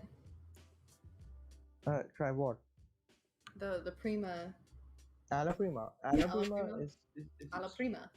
It's just a yeah. painting that you did do, you sit down and you do your painting and that's it. Just one over. Or, That Yeah, you know. one sounds sit. that sounds like completely my style of oil painting. Yeah. Oh, then go for it. Just But do I've it. done a Bob Ross painting before, and that's basically alla prima. There you I go. did it in one sitting. Yeah. I My really want to try the palette knife with oil paints. Yeah, Weird way. that's what I was gonna say. My heart was alla prima, but I don't know if I'd really use oil paints for that. You need a lot of oil paints. I use so much acrylic paint for that. Oh yeah, maybe acrylic might be better, but it looks gorgeous. Yeah. I'm so excited to see that video.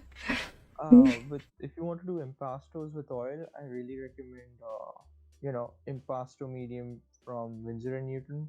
It's from the liquid range. It dries in a day as well. Oh, So you mix it with anything, dries in a day. cool. Plus you can mix it like to increase the volume of paint, so you don't have to use a lot of pigment in the first place. Nice. So it extends the paint, I saves money. mean, you Yeah. can achieve pretty much the same effects with acrylic paints, I think. Yeah, but then it's too expensive in the long run, because if you're using something like cadmium or cobalt, right? They're extremely expensive, and you really want that impasto. So it's good to find a middle ground. Well, I don't know about acrylics and the medium. I think impasto is pretty forgiving in what exactly you're using because, well, first of all, because acrylics are more transparent than oils, it takes more passes, but with impasto, it goes really thick. So it doesn't Actually, really oils are matter. transparent. What's that? Actually, oils are more transparent than acrylics. Acrylics are nothing but like latex, No, I mean whereas more oils. pigmented. Oils are more pigmented than Yeah, acrylics because acrylics have more binder in them. So Mhm. then you need multiple passes to do with acrylics rather than oils because I find that Or oils. impasto. No, not for impasto in general, I mean. Yeah. So for impasto, you can use acrylics because you can't really you really can't tell the difference. Because it lays I, thick anyway. I mean, And not really. After the varnish, you can pretty much tell the difference, because even after the varnish, right, acrylics look matte, whereas oils, the gloss comes back. It So depends. There are very shiny acrylics too. There are glossy acrylics out there. For example, Arteza, the ones that I used, they are metallics. The one that I used for my heart, and they're really shiny. Painting is in the other room, and I have a dog in my lap. But I'll have the video out shortly. It's really nice and thick, and it looks. Oh my god! I was looking at that. It looks kind of disgusting, actually. The heart. And I was looking at it today, and the textures, they look like burned scars, like scars of a burned skin. Thinking that would totally go so well for a Freddy Krueger in pastel portrait. With the reds and the oranges and all, it looks like burned flesh. Oh, that's for taking the air out of conversation. that's fine. Yeah. So, what are you working on now, Harry? You know what? I'll actually take a picture and upload it on the Discord group. Maybe. Oh yeah, let's see. Yeah.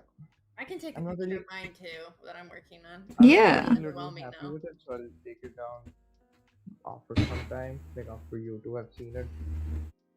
You know. Yeah.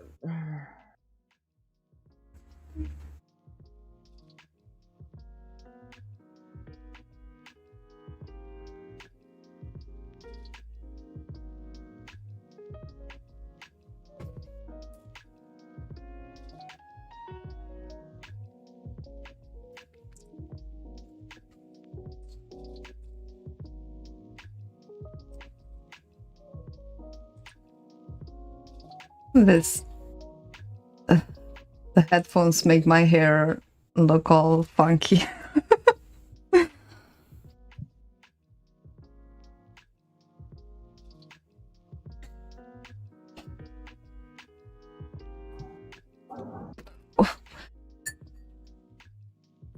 The picture is distorted.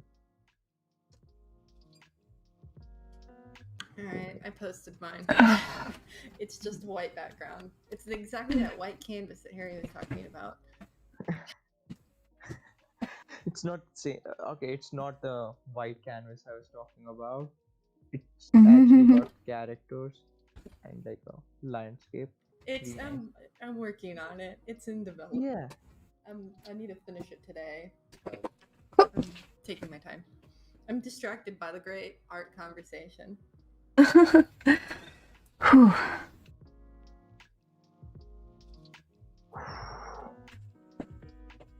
Hang on just a minute. Yeah, Lucas. You're I'm not home. really happy with the piece Okay. so far, so Oh. My daughter came home from school.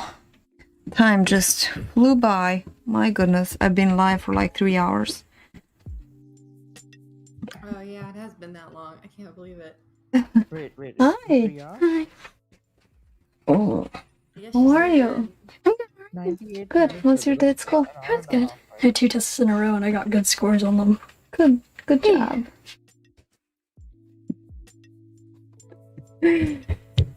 Oh, 3 hours ago. Okay. Yeah, it's 3 o'clock. My goodness.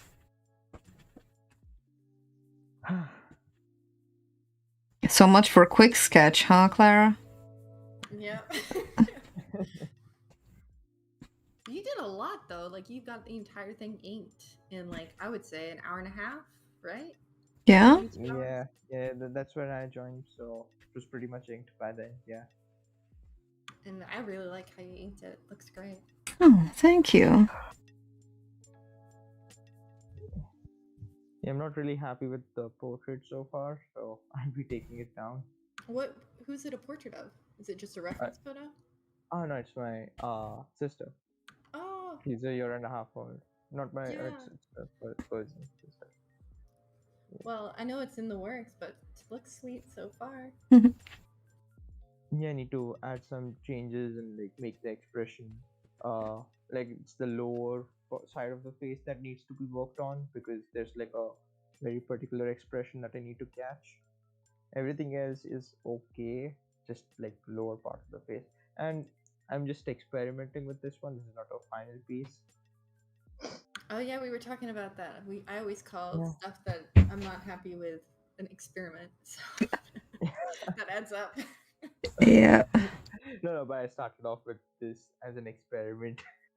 You can Yeah. submit this to Lewis and have him roast it. Yeah, I can tell by your enthusiasm. You're excited to do that. To roast what? Oh, he wasn't. Were you not here, Harry, yesterday when we were talking about Lewis roasting, doing a video where he does, art roasting? Oh, I wasn't. I wasn't. Yeah, so submit your art. I think it's lewisguidetti@gmail.com if you have any pieces that you want him to critique, aka roast. He's gonna do so in his future videos. Ah, okay. Yeah, I already participated in one of those competitions from Alpe FA. I think that's his, Yeah. the Yeah. currently. Uh-huh. Yeah. I already. Yeah, I got do into follow that. him. I do follow him too. Yeah, his work's amazing. It's Also, inspired. yeah. Right. Cesar, do you follow Cesar Cordova? Cordova, no. Santos, yeah. Cesar Santos. There are two Cesars. I follow Cordova too. They are oil painters. They give really nice oil painting advice. But yeah, Cesar Cordova makes a lot of videos where he mixes the secondary colors to create the primary colors. I've seen his videos. Yeah. The issue is his videos are in Spanish. And I Oh. don't get it. Well, So- you put on the captions. Yeah, and then you learn Spanish while you listen. That's how I listen. That's how I learned Spanish when I was in grade school. I used to watch a lot of telenovelas. So I'm left with a lot of Spanish knowledge from then. And now I'm still learning while I listen to something and I remember words and I read and then it all comes back. Yeah. Spanish is a beautiful language. Every language is, beautiful. It's Almost every language. I have a few that I could argue. Which ones? I would like to know. This is getting fun now. Okay.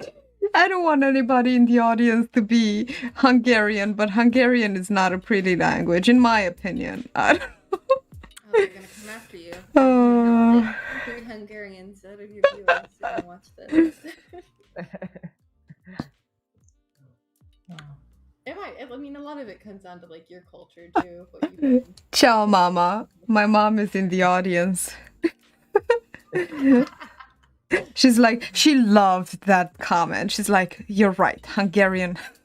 Just kidding. What did Hungarians do to you? Oh, just ask any Romanian. Just kidding. Nothing. It's a cultural thing. It's a silly, trivial cultural thing that people like to hang on to, but not me. Yeah, you're above it. Oh, there was a Romanian and Hungarian war. I did not know this. I need to read this now. Okay. I'm sorry, I get excited over historical wars. Nah, just... I'm sorry. I don't know what happened. I haven't even read about it yet. Yeah, there's a war. Romania has been taken over by many countries. The moment she said ask any Romanian, I was like, okay, there's some shit. I need to know now.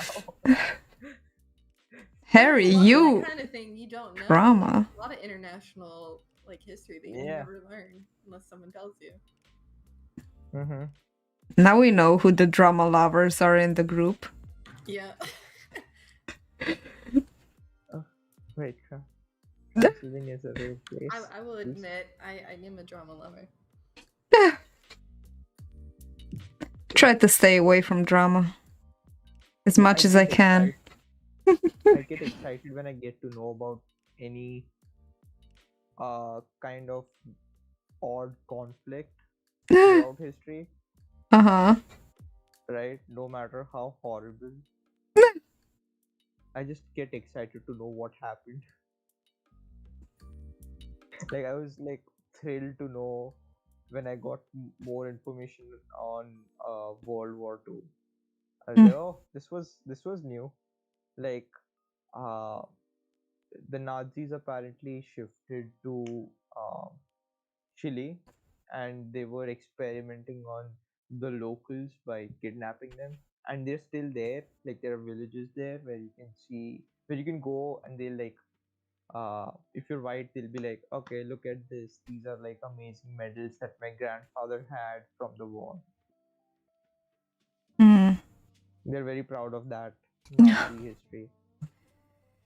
Yeah, they used to experiment on like captured children.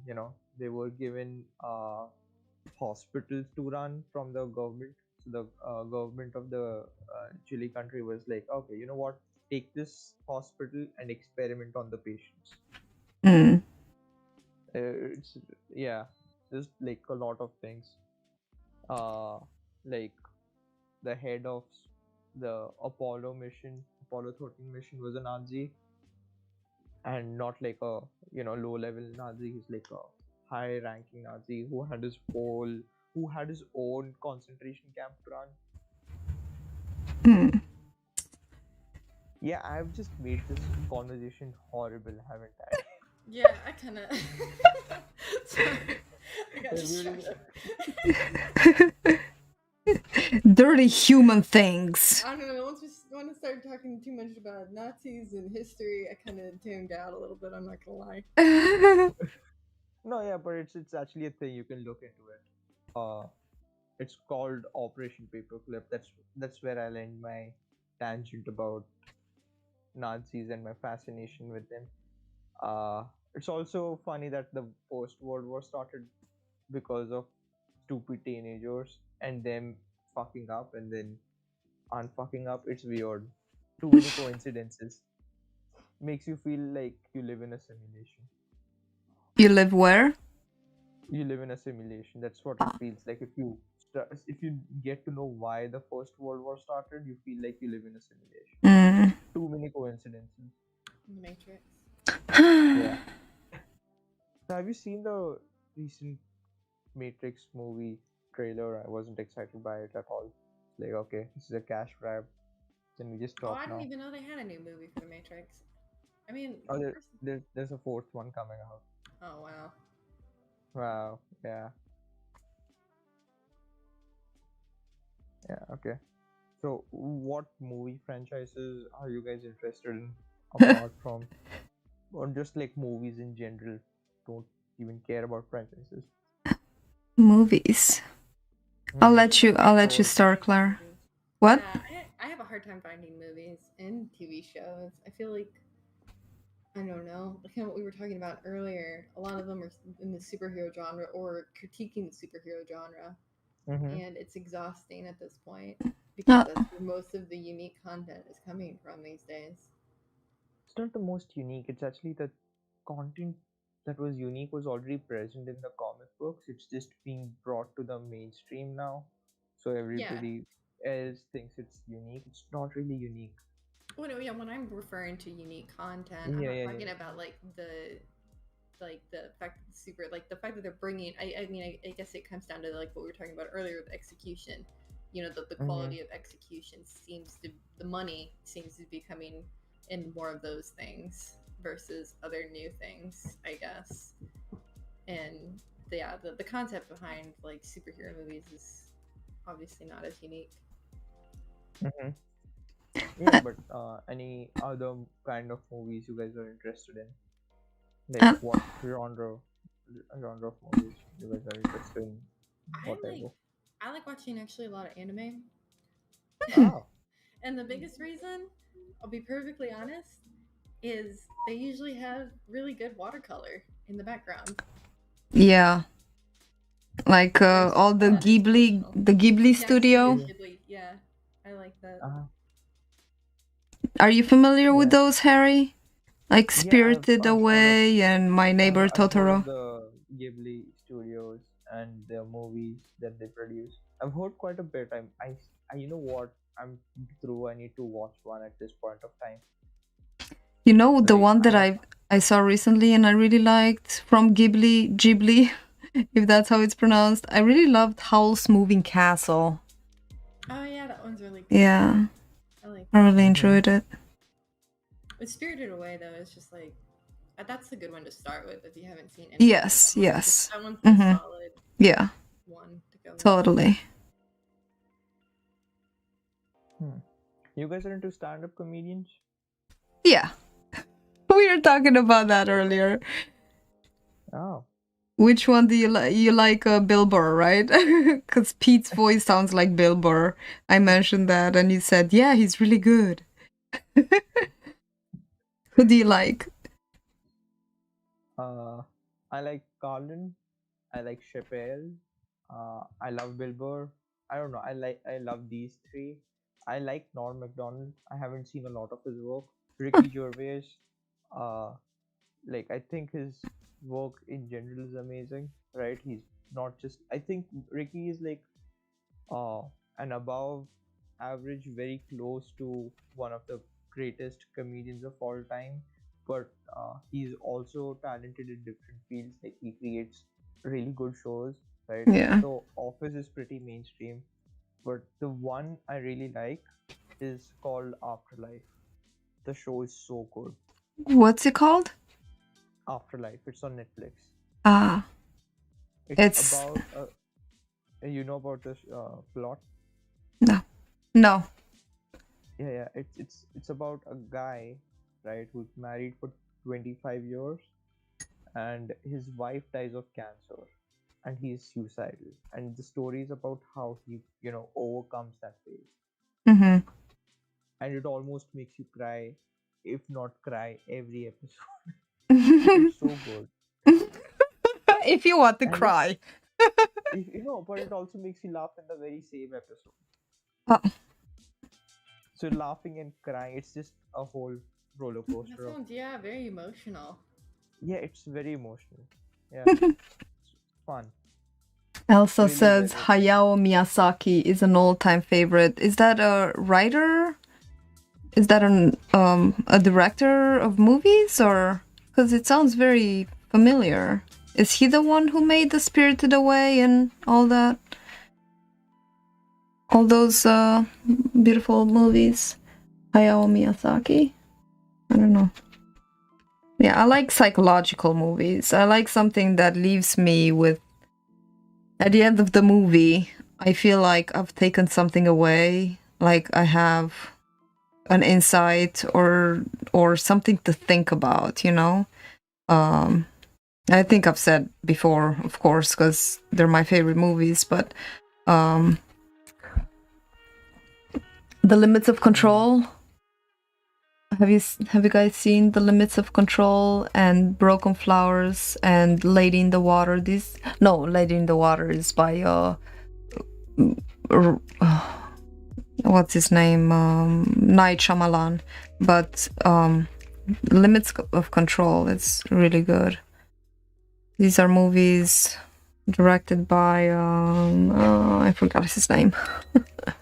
I'm looking it up. I haven't heard of it. I feel like all the movies that you know of are different than the movies I've ever heard of. Yeah, because I don't like mainstream movies because they all have the same plot. They all have, a good guy, a bad guy, maybe a sidekick. Ugh, boring.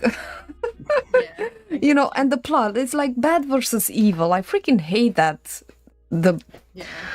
It's so boring to me. Like, give me something else than bad versus evil and somebody has to win and somebody has to, like, that's You need to start like a so movie and overdone. TV show list that you need to share with me because I need Yes. more TV shows. Yes, I'll definitely make a list. I would appreciate it. Yeah. I haven't heard of any of those movies. I love just Warrior's Way. Have you seen Warrior's Way? Yeah. Warrior's Way is about this warrior who is the best swordsman in the world, and he goes onto an adventure, and then in this god-forsaken town full of broken people, and then he meets this girl and he helps her out because it's a really very interesting. I love it. It's got a little bit of humor, it has action, some romance, and a really bad guy, and it's very nice. I like it when there's a little bit of romance and some tension between the two parties, and Uh-huh. just tension, but not really, going at it, because that's kind of spoiling it, Have you seen Daredevil? Have you seen Daredevil, Which one? Laura? The Oh show yeah, I've seen Daredevil. Daredevil. Yeah. Yeah. Yeah, it's. I think Laura will enjoy Daredevil. I've watched Daredevil. You watched Daredevil? It's Not the movie. the show. Yeah. hmm You enjoy it? I That think is you that the would. guy with the blind guy, right? Yeah, the blind guy. Yeah. Yeah. I did enjoy it. Yeah. Yeah, because the show is like, everything that you just said. Like, it's not clear with the good guy, bad guy story, because the guy is always like, I have morals that say don't kill, but I really want to kill this guy. And then he has some romantic tension, but it never goes anywhere. hmm And that's the reason why I was like, okay, you might enjoy it. I just rewatch the show once every year, uh-huh. the whole show. I only Yeah, watched go it ahead. because Sam loves it and he shared it with me, so I watched it. I mean, on my own, I wouldn't watch it because I've already seen it and I kind of know. But I have watched it. It's enjoyable. If I didn't like it, I wouldn't watch it at all. But it's fun. Mm-hmm. Yeah. So Clara, what's your favorite, you know, uh, piece of television or movies? Hello. Earth to Am I not audible? Clara. What happened to her? Maybe she went to the bathroom or something. I also love, the warrior kind of, strength, anything that shows strength, and also not just physical stamina, but mental control, and Ghost Dog is another one of those, and Limits of Control. They're both directed by the same guy. And they're very psychological, and they're all about the controlling your own mind, and the struggle of doing the right thing, and the whole, it's like the human drama, but it goes beyond it's like your relationship that you have with yourself. It's a very inner journey rather than whatever shit happens out there, That's what I like. That's what I'm into. So you're more into inner conflict, or Yeah, for sure. Inner conflict all the way. yeah. Yeah, I'm really not into the realism, into wars. I really don't like the war movies. That's why Game of Thrones and all of the fighting, Game of people Thrones was fighting, nice. it's so boring for me. Game of Thrones was so nice until season 7 happened. Season 8 was just, oh, okay, you shouldn't have said that. It's just like a bad taste in my memory. And- yeah, no, but yeah, see your point. So, any good movies you need to make a list for me and Clara. I'll make a We can list. watch. Yeah. Yes, and you need to watch Arrival. Arrival. It's written on my palette paper that I hope it's not gonna wash away. I think you would really enjoy it. I think that's a really good movie. Have you seen that movie, Harry? Arrival? No, I think I've heard of this one. I'm not sure. It's with Amy Adams, I believe. Arrival 2016. Yes. Yeah. Wait, let me just check. I also Is it loved the Paul. same? You guys seen Paul? Oh wait, is it with Jeremy Renner? I've- And Okay, I'll watch anything that has Simon Pegg in it. Oh yeah, what Dawn of the what was it called? Shaun Was of called the Dead. Shaun of the Dead. Yeah, that was nice. That was And amazing. Hot Fuzz. I haven't seen Hot Fuzz. No. Hot Fuzz is also with him and the other guy. They're always in a team. Yeah. It's so much fun. Yeah. Yeah, these are movies that we have in our library. We go to and watch them over and over again. When you find something good, you know? Yeah, exactly. I also like, V for Vendetta, so I do like it's not like I'm against violence. It's just violence with a story and a purpose and a feeling, like like V for Vendetta. That was Yeah, nice. I'm surprised you don't like the Joker somehow. I think it's just like the I did, superhero aspect that you don't want to resonate with, maybe because you're saturated. I just Is haven't that why? watched it. You know what? It's I just haven't watched it, and usually Sam is the one who proof watches everything, and then sometimes he decides what I will like and not. And I think he watched it and he said, "You wouldn't like this." I'm like, okay. I have seen parts of it, and I get the idea. Like I get the idea of a sick man who has these daydreams and he lives in his imaginary world. I get it. I understand. And maybe I'll watch it sometime, but I'm not jumping necessarily. Also, you have to understand that I hate not hate, but I don't jump into mainstream movies and the like, because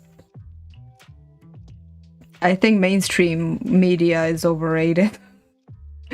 Yeah, And the thing with the Joker is that the mainstream actually hated it, and then it wasn't supposed to be this big of a movie until the mainstream started to hate on it for no reason. Like there was accusations of racist messaging or whatever, which made no sense, and that only brought it more to light and made it more famous.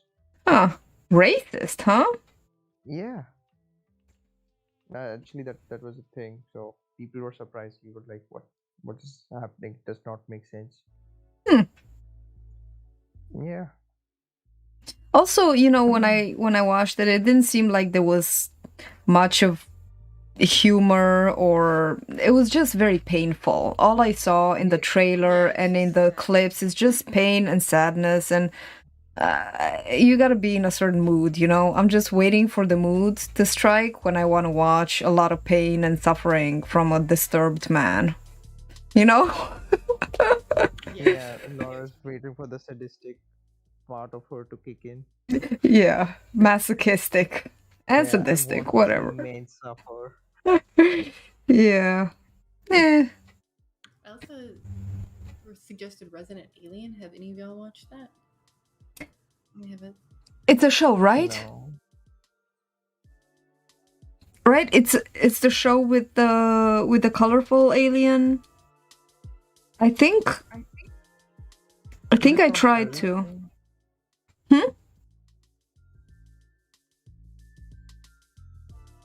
It's about this alien who moves into a village or some sort of... It's an alien named Harry. I think we watched a couple of some episodes because I was so excited. Oh my god, the first time I saw him, I think it's the one that I'm thinking about, where he moves into this village and he tries to make like a normal life. His ship crashed and he's trying to find his ship parts so he can go back home. And it looked so interesting the first episode or two, and then it just started being kind of weird, and we stopped watching it because it started to feel predictive where he meets the kid, and then the kid could see him, and then like, then he started getting drunk and stuff, and like, this isn't the the dignified, cool alien that is that the one, Elsa? Because it started off funny, and then. But if you say that it's worth watching after he meets the kid, then I'll give it another shot. Out of curiosity, did you guys ever watch CW shows? No, No, No? I never watched anything on TV. no, Oh, I don't have TV either. Yeah, I don't have TV. oh, I don't either. That's nice. We were on the same boat. I Yeah. just don't. Cable's expensive, and I just don't, because I don't have cable. I just don't have a TV that's hooked up. I just watch everything off the computer. Personally, I don't need all the commercials and all those. Honestly, Yeah, every Yeah, single show understandable. you watch has commercials, and who needs that crap? There's so much. Whenever I go to a hotel and I'll watch TV, it And- like reminds me of how many commercials are on. And TV. how few things there are you're that I waiting want to for the watch. skip I don't want to ad. watch anything. You're waiting for the skip ad option. Never shows up. Yeah. Okay, Elsa. He basically becomes human in a way. Okay. Is it worth watching all the way? 'Cause I'll give it another try if you There's a say. second season coming out, from what I looked up. Oh yeah, Resident Alien? Yeah. there's a season Oh. 2 coming out. Cool. Okay. Hmm. I definitely feel that where you start a show and then, I mean, that's the luxury that we're in. We have so much content. We start something, and if it doesn't, hit what we're feeling, then you just have you have this graveyard of all these unwatched shows, of all of these shows you start and never finish. Mm-hmm. So, What other hobbies do you guys have apart from, you know, painting and drawing? I was telling my art friends yesterday, all I do is work, do art, watch videos on art, and then watch depressing shows with my husband at night. Yeah. That part does not sound really interesting. Okay. What do you do, Harry? What do you do for fun? For me, it's just, as of right now, it's just art. I was working out in the middle. I used to go to MMA. Wow. And yeah, wasn't really good at it. Like the last week, I was really consistent at. Right, there's a sparring session at uh on Fridays, right? So Fridays there's a fighting session. I Mm-hmm. went up against a guy who was a black belt in karate, right? Ooh. But he did like he just like made my nose bleed and my lip got torn up in just one punch. That's how hard he hit. Yeah, and I didn't even like feel anything. I just saw my nose bleeding and then I just kept fighting. I don't know why. No, but yeah, that's something I enjoy. Other than that, it's just, YouTube and watching, like, my taste in YouTube videos changes from month to month. So as of right now, it's just art videos and video essays and philosophical understandings of a certain show or whatever, right? Yeah. Yeah, we're in the information age. We can do that. Yeah, it's actually interesting. Then I keep switching genres, Yeah. some time pass videos or whatever. So what do you do, Laura? You haven't said anything. I actually, now that you bring it up, because you guys are reminding me what I like. So I'm like, I don't know. I do like working out in the mornings in my virtual reality headset. That's like the best part of my day, to be honest. I so look forward to it. I do this supernatural work. I have an Oculus, the virtual reality Oculus. Too. You do, Clara? Yeah, I used to play so much Beat Saber. Oh, Beat Saber is for kids. Fine. I think it's fun. If you get Supernatural, you're gonna think that is the tits. It is. It's a subscription based. I think it's $20 a month or something. But oh my god, if you and your husband use it, it's the best thing ever. You go to these places, it's amazing, and the body work that you do is so superior to Beat Saber. And there's amazing music, and there's good coaching. I just can't say enough good things. But anyway, Try it out. That sounds awesome. But what's that it called again? Supernatural. I'm looking it up now. Yeah. I'm looking into that. Do Um, you need like a good computer to run it? Computer? Why would you? You don't need the computer to run it. Oh, my Oculus is connected to my computer. That's okay. I don't think it has. You have the Oculus Rift. Yeah, I have the Oculus Rift. I have the Quest, but I think the Rift is better than the Quest, isn't it? I thought so. I don't know. My computer can looked it barely run it. I also really love listening to audiobooks and cooking while cooking, and I love going out in nature, but it just doesn't seem to be enough time in the day to do everything, And that's pretty much it. What else? I love crystals. I collect crystals. And I watch Okay, so you psychological believe, movies. you collect crystals as in you don't believe like they have energies or whatever, right? It's just for the aesthetic. Well, I do believe they have energy, considering that everything has energy and carries energy, and considering that crystals have a certain way they are formed, crystal lattice, which can probably preserve and collect energy in a certain way. So I do believe that crystals have energy, and I do carry crystals with me sometimes, and I hold them in my hand, and I set intentions and dorky stuff like that. Yeah, you become really good friends with my mom. Yeah. Yeah. It's a good hobby. It's a very expensive hobby, but it's a good hobby to have. It doesn't hurt anyone, I think. Not Hurts the bank. for somebody joined. Hmm? I said it hurts the bank. Hey, when I die, you're gonna have thousands of dollars worth of crystal.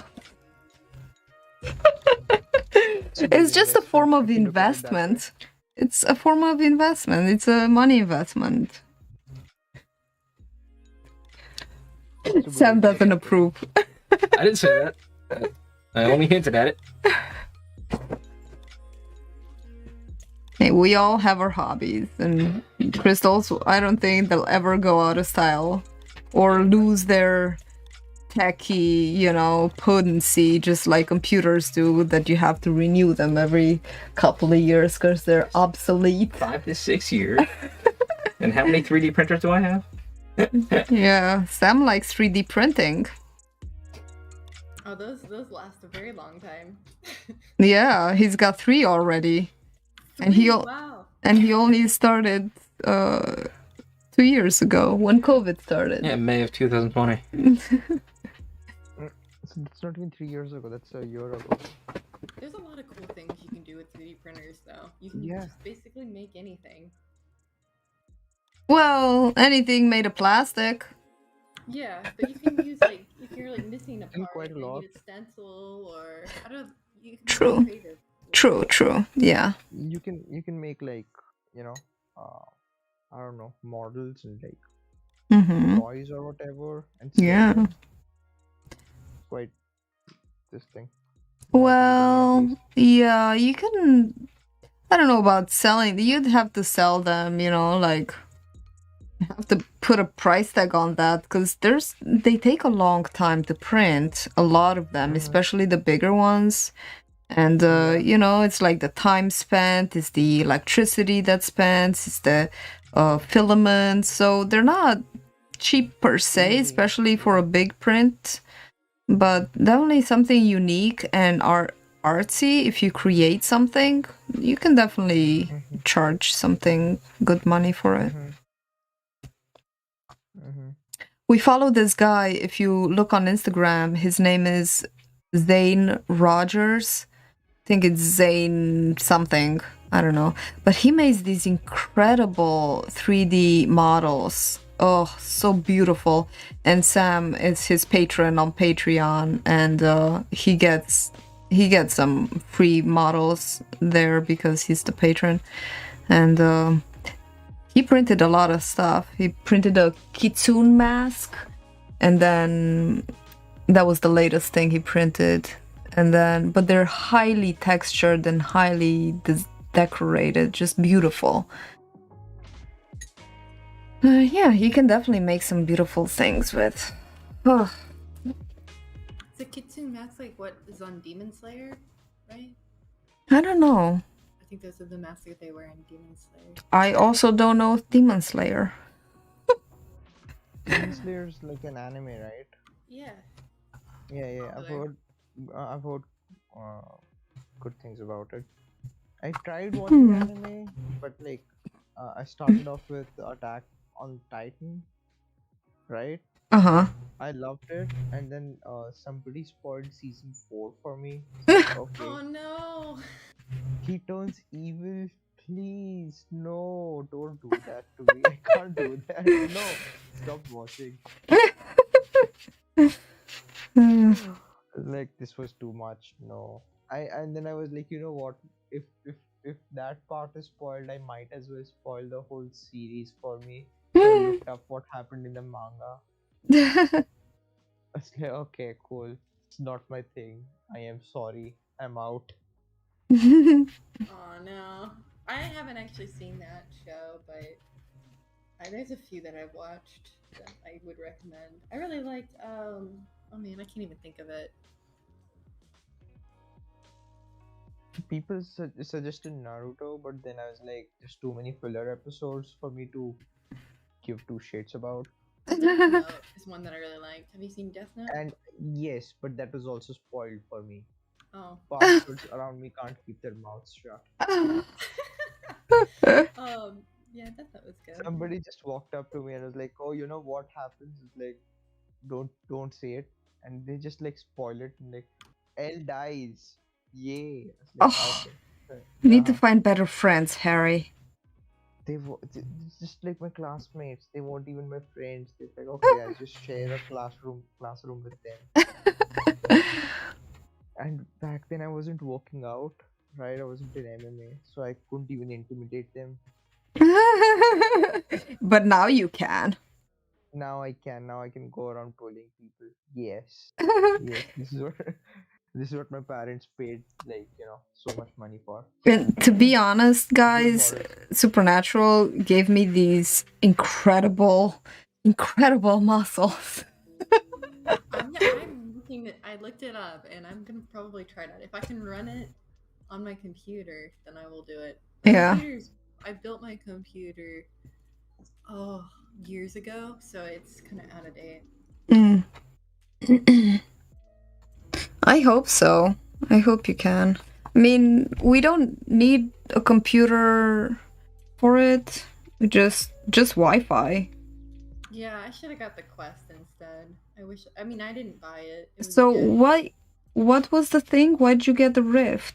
I don't even know the difference. Just Sam chose the Rift. I mean, the Quest. My brother bought me the Rift, and I don't know what his reasoning was. I mean, he thought my computer could run it just fine, and it does, just barely. Anything that's real complicated, it's hard to run. But he bought it for me as a gift for my wedding. Aw. That's nice. Yes, I'm not complaining because I have one. I just wish I don't know. I need to either upgrade my computer or find a different solution. Because that looks really cool. The Supernatural. It is. It looks like you move a lot more. You do move a lot more. Because yeah. Your arms that get tired. Oh my god, you move so much. I actually started a I'm not gonna say anything because I don't share this with anyone. I do have a supernatural YouTube channel. Nobody knows about it. It's basically just for my records. And when I started Okay. uploading like 2 months ago, I had a lot more fat on me. Now I'm a little more ripped, but I'm like, whoever watches it doesn't know me, and already I have a thing on, so it Wait, doesn't wait. really matter. You got ripped in 2 months? This Well, might be some amazing workout. I mean, not, I'm a little slimmer than I was 2 months ago. Let's just put it that way. But I also limited my intake, my food Diet. intake, so that's Mm-hmm. because otherwise I would just build muscle, which is fine. I'm already pretty muscly person, but what I want is to lose weight. But to lose weight, you also have to reduce calories, not just work out. For me personally, because I freaking love eating and I freaking love sweets, and I also had to give up sweets for a little bit or just limit them. But anyway, this morning I was 'cause I think I'm working out too much, and my elbow actually hurts from swinging too hard. I was Yes, maybe you need massaging. to take a day off or I two. take 2 days off a week. I only work 5 Oh. days a week, Mm-hmm. but I work out for a whole hour. In Yeah, high that makes sense. intensity, they're all high intensity workouts, so Yeah, I yeah, yeah. enjoy it. It's really something so freaking empowering, and I feel strong when I do it. And I think the purpose of a workout, it's not just for the the benefits per se, but also for the way that you feel afterward. And I feel that the workouts are really carrying over throughout my day, giving me the confidence that I need, because it really makes you feel strong. So when you feel strong and you take all that energy that you put into your workout, that and then it carries through the day and it makes you feel good. And if you start your day feeling good, then your whole day is better, I think. Makes sense. Yeah, Also, yeah, working out in the morning is the best thing. You get a better sleep. yeah, Yeah, definitely. yeah, I've yeah, been yeah. slacking off, but I used to work out every morning. I was following Pamela Reef. I don't know if some of you guys, I don't know. that YouTuber. Nah. She's like a German like fitness video Hmm. on Mm-hmm. YouTube. But I Oh used yeah, to I do that. forgot. I'm learning German. That's also a thing. Cause why the fuck not? I cuss a lot. Why I'm not learn 18. German? Hmm. Why not learn German? Is that kind of what you're Yeah. saying? Yeah. Do you know Yeah. any Yeah. other languages besides German? Okay. So I'm Indian. So there's Hindi. There's my mother tongue, which is Punjabi. Uh, but I'm not really good with Punjabi because I'm not really religious and I don't really care. So I understand it. It's just I'm not really the best with speaking and I can't read it at all. Hmm. Mm, I knew French, but I've forgotten most of it. I want to relearn that, Mm-hmm. and I want to learn Russian and Japanese for some reason. Russian? I Why just want to, Russian? yeah, I don't know. Maybe I just want to understand Khabib. That's all. And Russians are just like a different. They feel like they exist in a different dimension, right? What? I'm not talking about the people. I'm talking about the country. It's just like it's so weird. You can see videos of like bears coming out of trains and it's like people are just like casually just like ignoring them as if it's no big deal, right? I Oh, mean, I Like, suppose I don't know enough about it. in yeah, they communist Russia. yeah, That reminds me of Archer. I also watch Archer. I really love it. It's a really funny show. It's a cartoon ha- show. You guys have watch? you seen Riverdale? Have you seen Riverdale? No. It's gotten pretty bad and I love it. I don't watch the show. I haven't watched one single episode, right? It's just I watch videos about the show and I've seen clips, right? Mm-hmm. It's too good. The clips are too good. I Mm. can't with them. So there's this one clip. I'm sorry, it's 1:30 on my 1:30 a.m. on my end, and this is the time where my brain just takes over automatic autopilot. Do you ever sleep, Like Harry? yes. I don't know why it took me this long to answer this. Do you usually go to bed late? No, I usually like sleep around 12. Mm. Enjoying the conversation as I Aw, can. Yeah, thank you. yeah. So there's That's this nice. one clip where Archie is in jail, right? He's in prison for some Mhm. reason. I don't know why. And then he talks about the epic highs and lows of high school football. And one guy walks up to him and he's like, I haven't experienced it because I quit school at the at from grade 4, which is like 9 or 10 years old, right, to sell drugs to support my nana, which made no sense. Uh, What is happening? Ah, hmm. Anyway, this was go in on about Archer? this was Riverdale. This Oh, was okay. also Uh, same comment. Yeah, Clara went all silent. She's like, okay, yeah. Oh, I mean, 30 I've minutes been. ago it was Nazis. Now it's Riverdale. We've been talking for about Uh-huh. 4 hours now, right?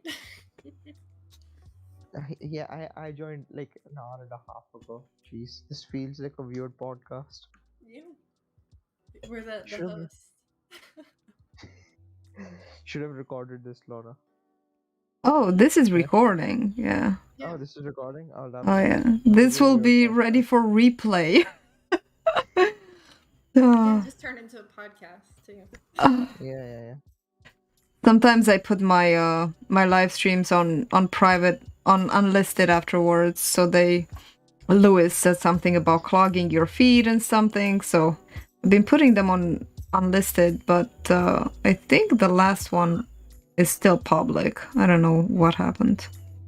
Oh, we'll see. But you guys have the link and you can still watch it in replay. Oh, interesting. I was wondering because I was trying to find his video the other day, I think, and I couldn't find it. And that would be why. Yeah, just ask him to. I think he has a playlist. He says that in his live stream playlists you can go and get him there. I think that works. I'm not sure though, because whenever I put my videos on unlisted, even though I put them in the live stream playlist, I still can't. I still don't see them there. So I don't know. YouTube is weird. Yeah, I'm still learning YouTube. Mostly just watch YouTube. Yeah. Hmm.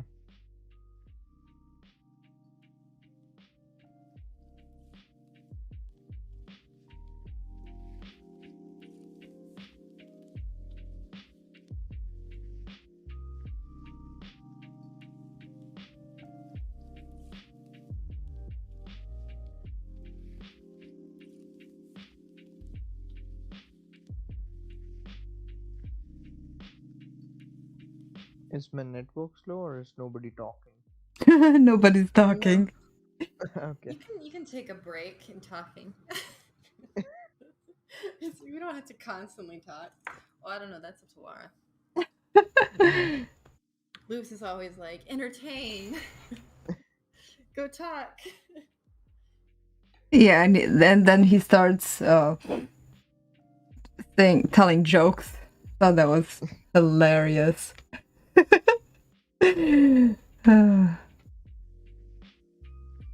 I started.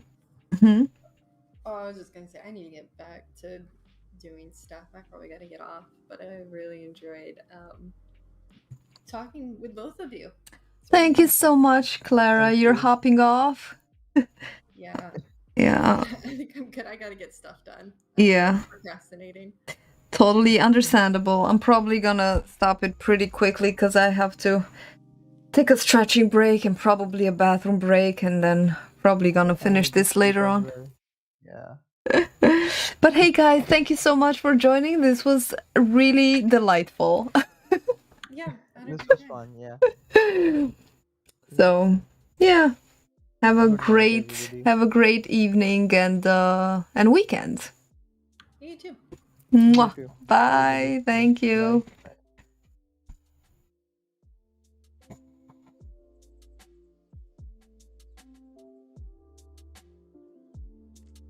And I'm looking forward to seeing your illustration for today, Clara.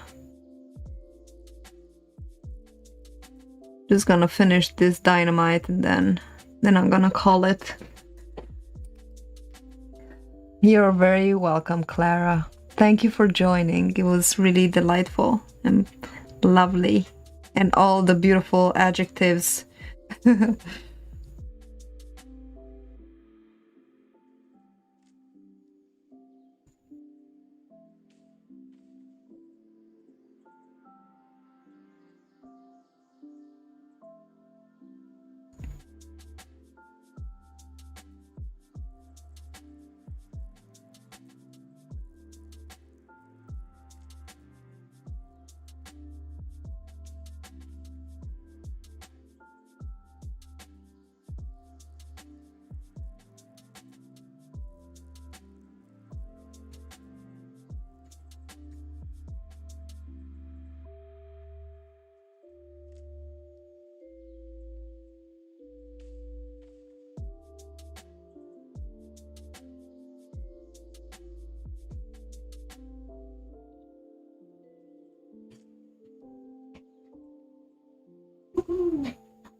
Still screaming?